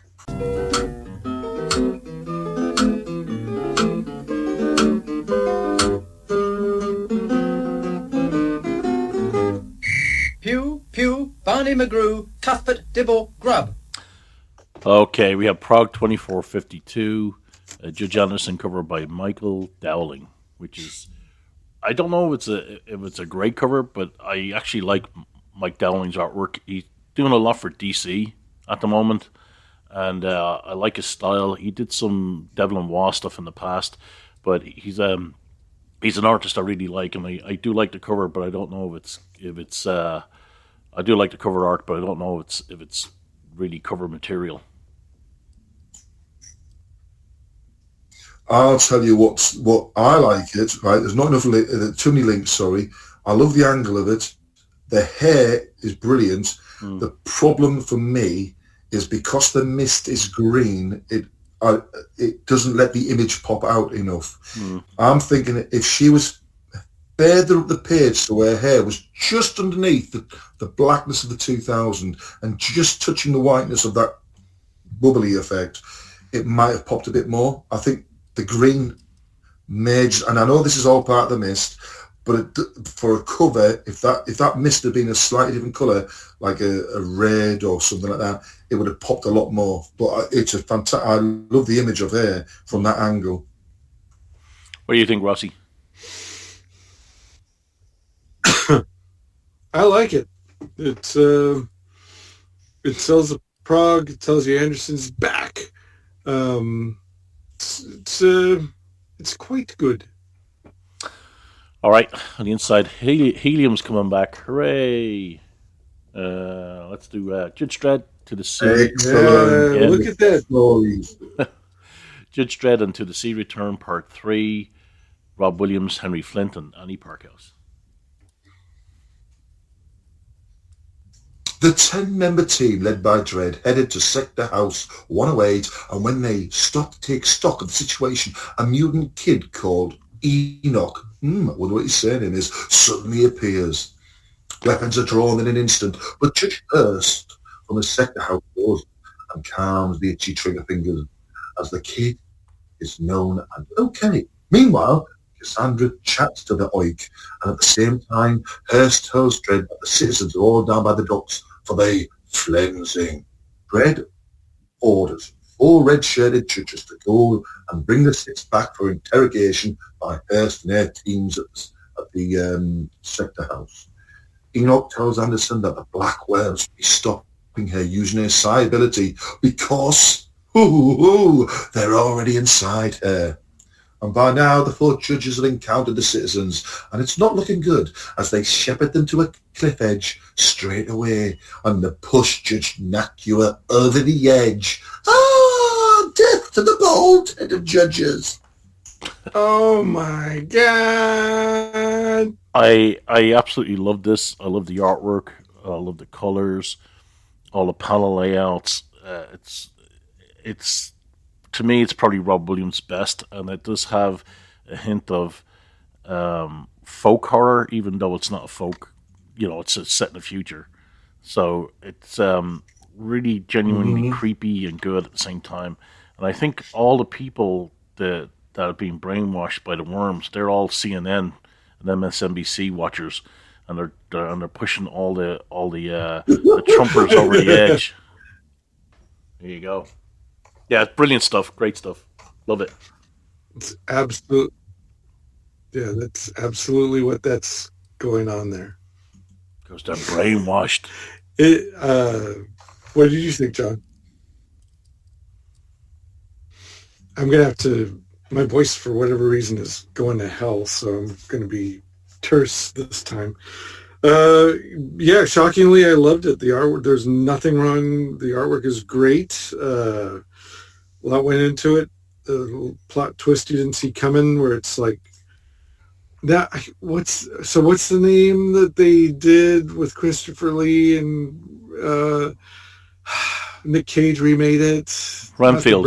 Is it the Burning? Oh, the Lord of the Man, and him. Oh, Wicker Man. No, he's on about the Wicker Man, yeah. Not the bees. So it's very Wicker Man. Of course, there's a scene in Yore that is very much like this, where he's on an island with sexy Amazons, and the bestial octopus is the god that they sacrifice to. Yeah, it's great. It's great. Well, I liked it until the end, where the 4 judges just let themselves get shepherded towards the edge of the cliff. And I thought, I'm sorry, you need to be members of the Self-Preservation Society, and you should have drawn your lawgivers like you did earlier on, and you should have blasted those citizens because they were going to kill you. So I thought that didn't work for me, that end of it. But I did love the build-up of everything. These are supposed to be Nazis, aren't they, the judges? You know what I mean? They're not supposed to be nice people, so they'd be quite happily to open up on these citizens. Yeah, I mean, if Judge Dredd acts like a psycho, why can't all the other judges? Because they're not wearing their psycho helmet. They've all took their helmets off specifically so they could be killed. Oh. Yeah, have you noticed that? See, that's why we keep you on, because you notice these things. Thank you. Okay.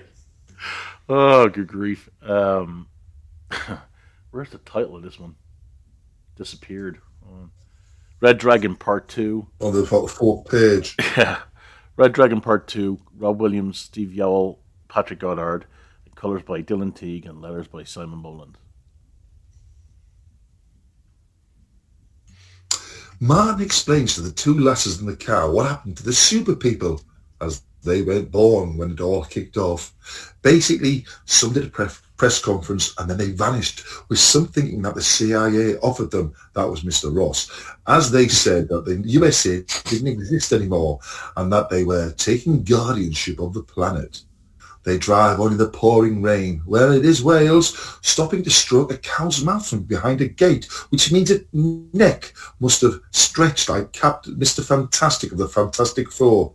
We'll get to that later on in the chat. Anyway, they get to a row of houses, and on the wall of the derelict one is written, Lager. Now we're back to full colour, and Red Dragon is politely saying to a photographer that he's not a homosexual. Then he's off to save some kids from a house fire. Later, a couple are watching the rescue on the news and being superheroes themselves in their dandy outfits, and probably from Cloud9, but I'm sure it'll be confirmed next week, as I can't be asked to compare their images from previous progs. Well, they say that they will have to make him see the future. Ooh. And there you have that. Now, I've got to go back to the cow bit, because when I looked at that, I thought, what is going on here? They drive on Countryside Road, get to a gate, and from the image that I can see in the top panel of the left-hand side of page 2, they're on the correct side of the road, obviously the other side of the road. She managed to, and the gate you can see on the left of the image, that cow is suddenly right next to the car, and she's not even putting her hand out the window much, and she's managed to touch its chin.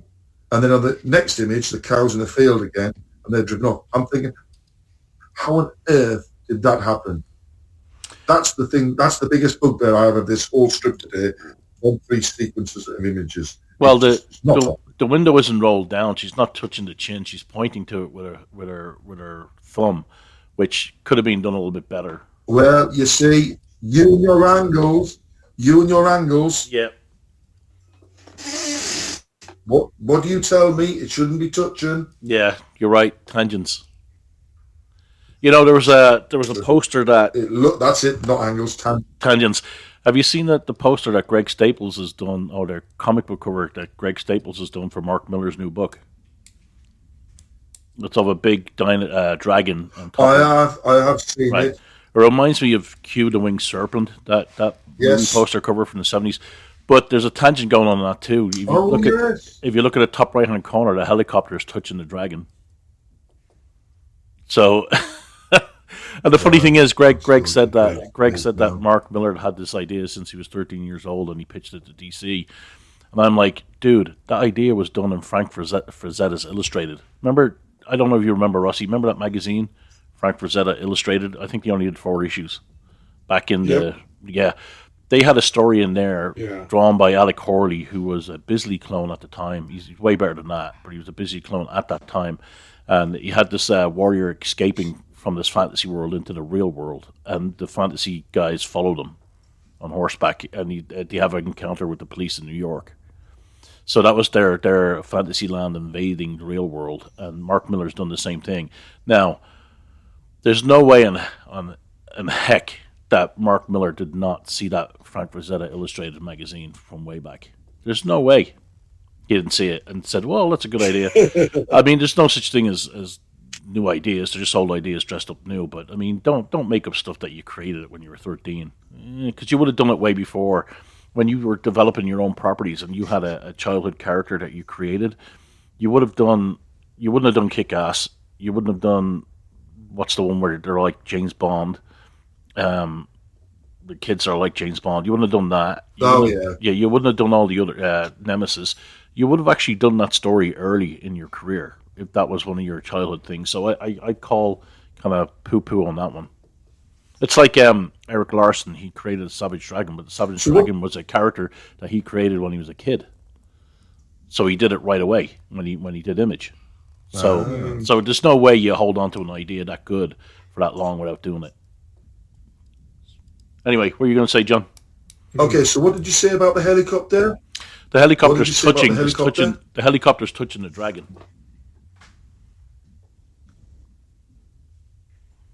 I don't know if you can see it. Because I'm looking at the image and it's touching the antenna bit on the top of the tower.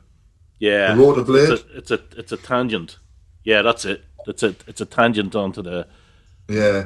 He should have moved the helicopter either a little bit to the right or more over to the left, but probably a little bit to the right, away from it a bit, because it looks like it's touching right on the top of it. Yeah. Nice. There's your tangent. All right. Yeah. So, Zenith is good. I see what John's saying about the cow. And even... Yeah, I can see that. But I do love Patrick Goddard's art, and Steve Yowell's art is pretty good too. This is probably his best work he's done in a long time. Yeah, they're working in conjunction very well in the strip. It's hard to tell where the story's going, though. It's still like a setup. It's boring! Yeah. Yeah, I mean, Rossy just shouted out it's boring. I think the problem for me is the two stories running at the same time with one black and white, one colour. It's going to be very strange when you get the trade. You know, every 3 pages it's a completely different. You know what I mean? Whereas in this, from the first, I don't know, we've had part 2, part 3. Yeah, 2 parts. We've had the black and white followed by the colour. I think it'll be weird, if they did do a trade with it, like say this, then that, then this, then that, then this. But I like both parts separately, with him explaining the situation and all that, and obviously the other part with the superheroes. Where it goes, who knows? But like I say, it feels as though they're just constantly looking in that well, aren't they? All down the farm milking that cow to me. Mm. It's 5 pages of slow burn dread doing Lovecraft shit, and then 3 black and white pages of driving around in the rain in Wales, and then a fashion shoot, and look, he saves a kid from a burning building, and then no homo trans. Yeah, and then the hippie trans thing, and then 5 pages of characters in Brass Sun standing around talking, literally, and then like a little bit of shooting in Rogue Trooper, but nobody cares because it's Rogue Trooper and it's just boring. Even explosions are boring in that one. So that's your Prog. So let's shoot this fucker. Hunted, despised. Okay, Void Runners Book 2, Part 3. David Hine, Boo Cook, and Lenny Parkhouse. All right, so the Alice or whatever the bearded alien is decides that Alice? they are going to take it upon themselves to... Who the fuck is Alice? Yes, that's the character's name. I'm well just done, joking. Flint. Hey, John got it. All right. So, hey, anything to make this more interesting. That's what I say. So anyway, Alice is going to do a Captain Kirk and tell them that their religion is wrong, and then that doesn't go well, and it takes like 3 fucking pages to do that gag. And then meanwhile, in the capital, the aliens who are coming to land from the Imperial is trying to, they're going to make a deal with the leaders of this planet, and it turns out that they've poisoned everybody, which I understand that poisoning the entire population can be effective, Mr. Gates. But anyway,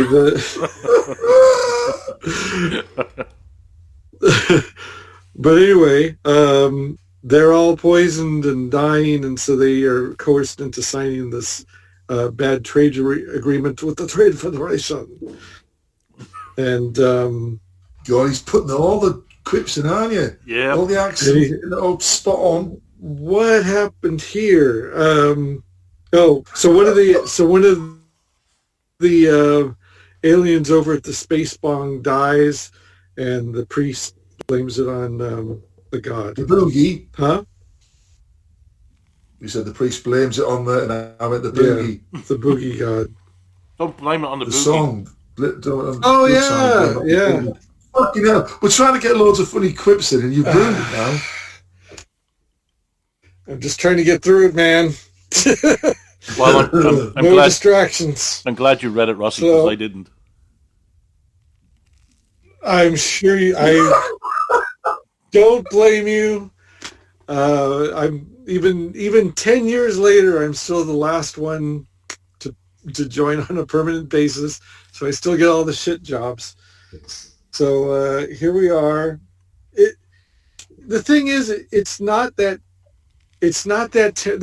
the problem with all of the midness of, as the kids say these days. Everything is so mid that it's not terrible enough to be terrible, but it's trying really hard to be A-scarp, and the artwork could come close to being that.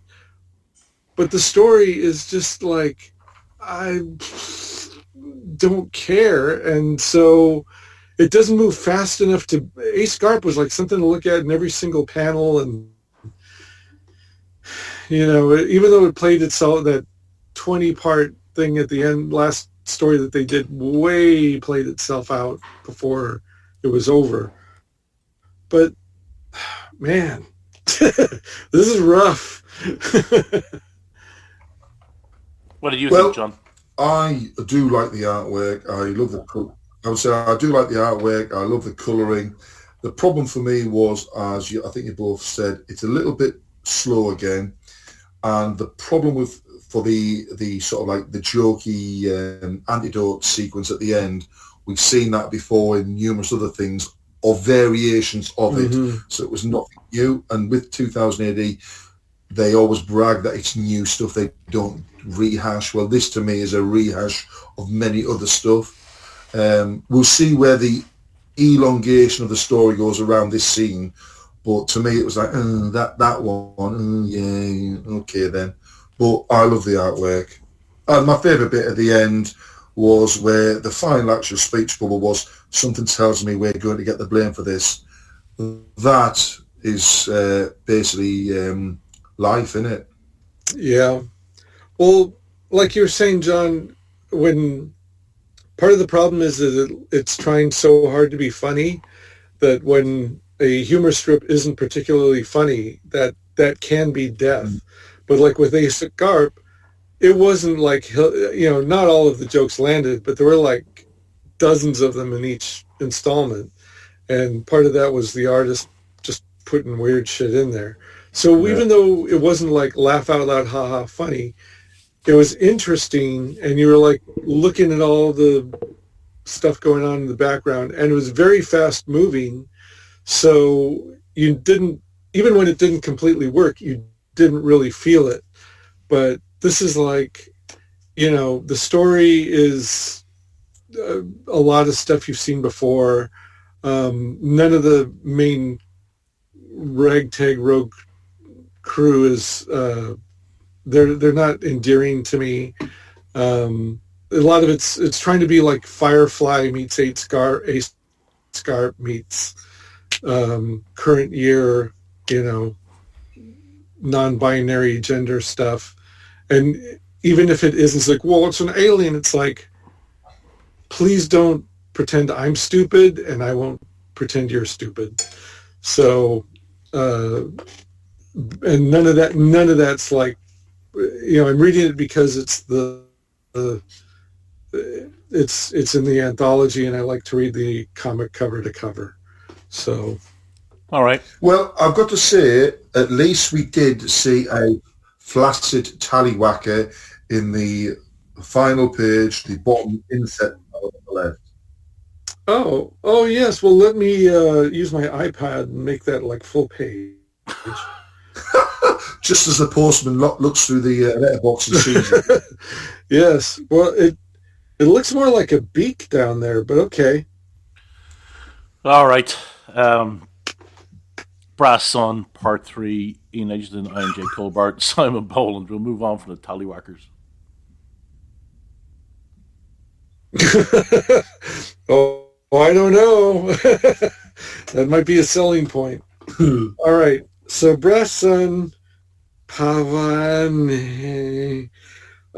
This is Part 3, as you said. And it's literally 5 fucking pages of characters standing around talking. Now, this is the same. Oh no, it's not Dan Abnett.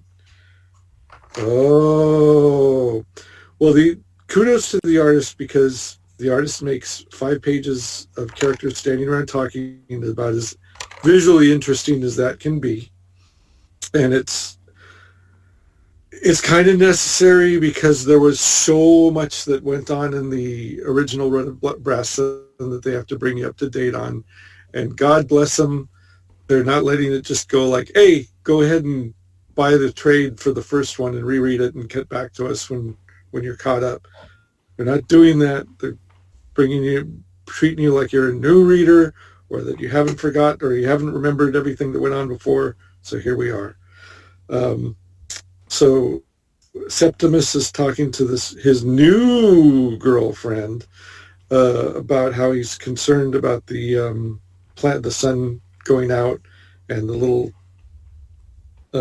I forget what they called them, stems or something that all the planets are sitting on, about them exploding.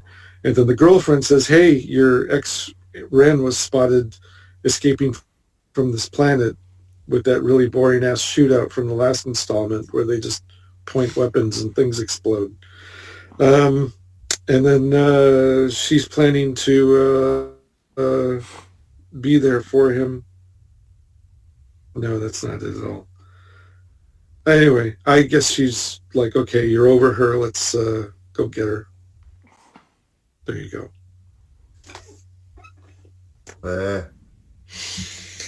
Yeah, it's another one. I mean, it's a slog. You have to really be faithful and believe in the creative team that once we get over these humps, that the rest of the story will be worth it.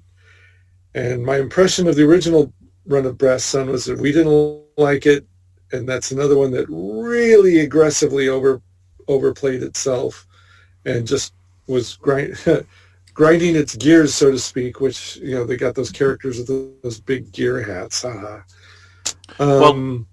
Well, the thing is, they need to bring these stories back to finish them.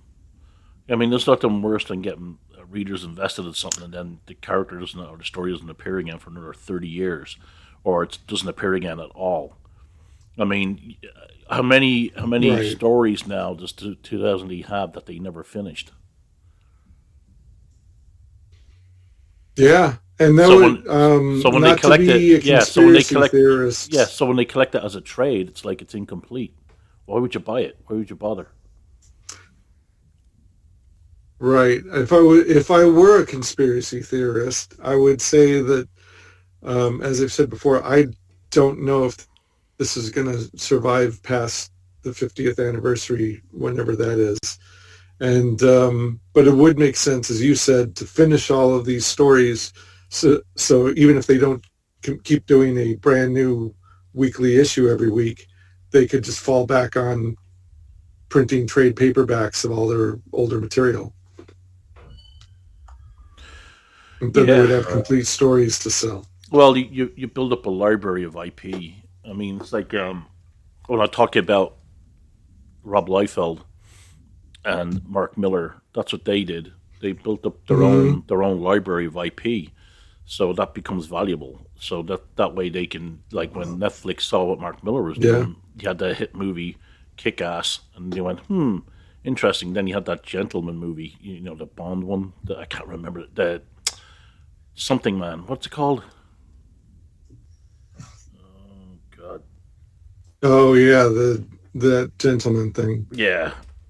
When he had that, so he already had two properties out there, and so Netflix saw as an opportunity. Oh well, he's got other stuff. He's got a whole library of IP. Let's buy it, and that's what they did, and they put him on the payroll.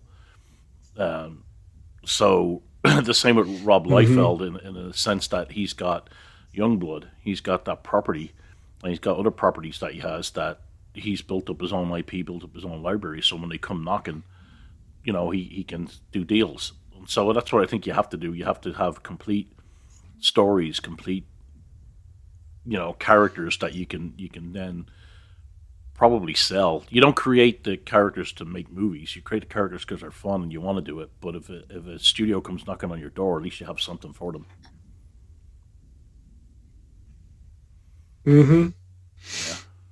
Yeah, kicking your door when that Rogue Trooper movie hits and looking for more of the same. Yeah, that's not gonna. I don't know. Kingsman, the name of the Mark Miller Just stuff. saying.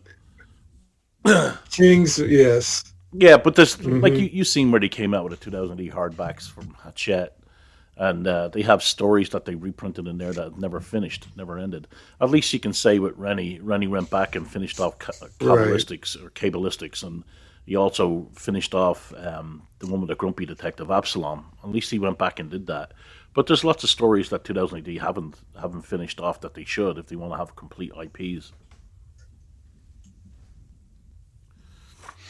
The never-ending story. Yeah. Anyways, I like the art. What do you think, John? It was all right. All right, let's do it. We lived the best to last. Rogue Trooper, Ghost Patrol, Part 3. Alex, Suicide Enabler, DeCampi, Neil Edwards, Matt Soff, and the Cosplay Cowboy, Dim Dumbo. The Southers cover Rogue as he runs towards Bagman, and by some miracle, he carries him back to safety. He lays him down and ignites his las knife and cuts out his biochip and places him into his backpack. Luckily, at this time, Helm reappears on Rogue's helmet as he was missing the previous pages. The Southers ask if he wants to go with them so the lads can be put into new bodies. He turns them down, as there's a film coming out and he needs to be in more stories on the run-up. Back in the present, and Jock is sat in the naffy over a drink, talking to the lieutenant, and he pulls a gun under the table. He tells them that he knows when someone is lying to him, so he better start talking. And no lies this time, only the truth.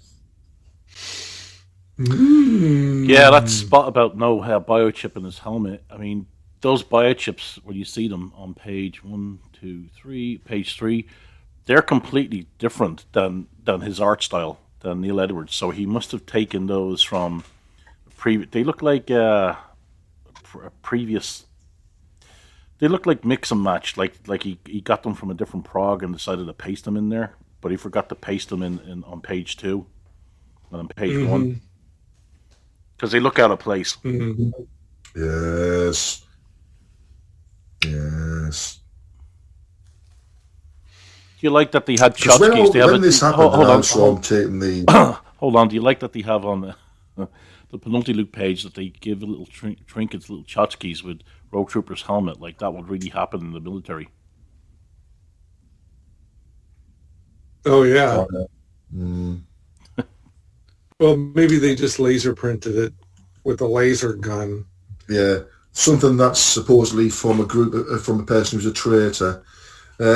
Yeah, so the thing that got me on the Bagman bit was, so straight away I could see there was no chips in the helmets, on the helmet images. So I'm looking, I'm going, okay, right. So obviously, and I'm thinking, obviously, Helm hasn't died yet because we've already seen Gunnar doing his stuff on the previous part. So Gunnar's already dead, but I'm thinking, I can't remember Helm talking previously because the story is so gripping. So obviously Helm hasn't died yet because he's not in the helmet. And then I turn the page over and, oh, they are in the helmet. So I turn the page back and I go, yeah, this just confirms how terrible this story is to me. Thank you very much. There's kind of no consistency in the art. I mean, the slot for on page 2 for Helm to go in, it's massive, and then it's smaller later on, and then the scalpel he uses looks like a flare gun, like he's going to shoot off a flare. It should be really thin, like a scalpel. So it's like, what are you trying to do? Burn his whole head off? It's weird. I mean, I do like the art. Well, it changes size from page 2 to page... Yeah. Go ahead. The last scalpel changes its size from page 2 to page 3. Yeah, it's inconsistency. So I'm not looking for things to criticize because I just don't like Alex DeCampi in general. So I'm just going to point out these, and there's nothing like absolutely horrible, like, oh my God, luckily we don't have to do clickbait for a complete lack of views on YouTube.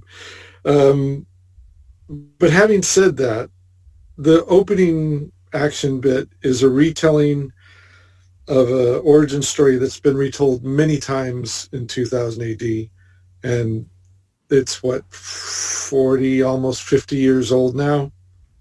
This Rogue Trooper origin story, and it's been retold in a video game already, and will probably be retold in the movie too. So it's not like anybody came up with anything new for that. I actually do like the art. I didn't notice I noticed the things issues you have. I like the art too, but but then it moves over to the but then we move over to the last couple of pages, which again are characters sitting and or standing around talking, and obviously pages were taken from the Aliens playbook, because it's kind of like Zelensky green t-shirts in space in the far future, and everything else is like the most generic, want to make this look like Aliens military type sets and backgrounds and costumes ever. So, but a lot of sci-fi stories do that now, so it's like we maxed out at t-shirts and pants, and we aren't going to do anything different going forward, because a lot of sci-fi feels like it's just that sort of bland, generic clothing, which I guess is fair, because if you look at Space 1999, did we wear bell-bottoms and big collars again in the year 1999? I don't remember. It was it's 26 years ago. I think you did. Oh, well, once you got it right, why stop? Oh dear. No, I mean, like I say, pick those bits of the art, but the thing is, Tharg should see that straight. Tharg should see that straight away and just say, "Look, that's not done. Can you put them in there?" That is I blame Tharg for the missing biochips. That he has to not be looking at this at all. As with the story, I'm just like, the thing that annoys me is this retconning it. You know what I mean? Nothing was ever mentioned about other standard troops going down when the massacre happened, and plus, why weren't they massacred? The Kashan Legion wouldn't have just disappeared straight away. They would have rifled through every bit of kit to nick everything. You know what I mean? That's what the military do. You know, you've just been in position to take out an elite unit that's come down with all this new kit. You take it all. You'd have took loads of their bodies away as well. So all this fanning about that happened. It's just bollocks as far as I'm concerned. All right. So what was your favorite story? Well, I'm going to have to go this time. I'm going to go with Judge Dredd, apart from the ending where the judges should have just massacred the citizens.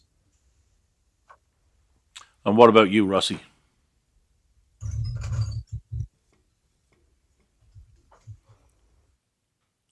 Has he gone off the pee again? He's obviously got. He's probably going to get some of his kombucha or whatever the hell he take. Oh, it says Stephen Ross has left the call. He just left the call then. All right, I'll do Rossy. My favourite was Alex D. Campy's Road Trooper. It was the greatest story of all time. All right. Well, mine is Judge Dredd.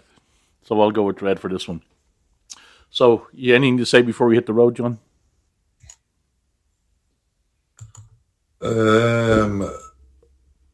Well, I'm thoroughly enjoying the madness that's happening around. You know what I mean? The France, their prime minister's resigned today. In Japan, they've got a new prime minister who is anti all the, I shall use the term, the wokeness. So that'll be interesting to see what happens in Japan. But yes, Mr. Ross has joined the call after I've rang him. You're too late, Mr. Ross, because Flint impersonated you and he said what you liked the most. Oh, there weren't even any boobs to like. What did I like about this one? Right, you'll have to listen back. The last 5 minutes. But he did your voice perfectly. Oh, yeah? He did your voice perfectly. Yeah, like I said, it's getting pretty harsh. I don't know what. You know what? Maybe I need to clean out the CPAP machine. All right. Anything to say before we hit the road, Rossy? Anything Yep. to say before we hit the road? I don't even have any words of wisdom or advice or anything to shill at the moment. Besides, no. Watch this space. Do Drocktober so I don't have to.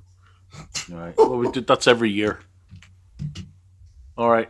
And on that bombshell. Yeah, I know. On the bombshell, I'll stop recording.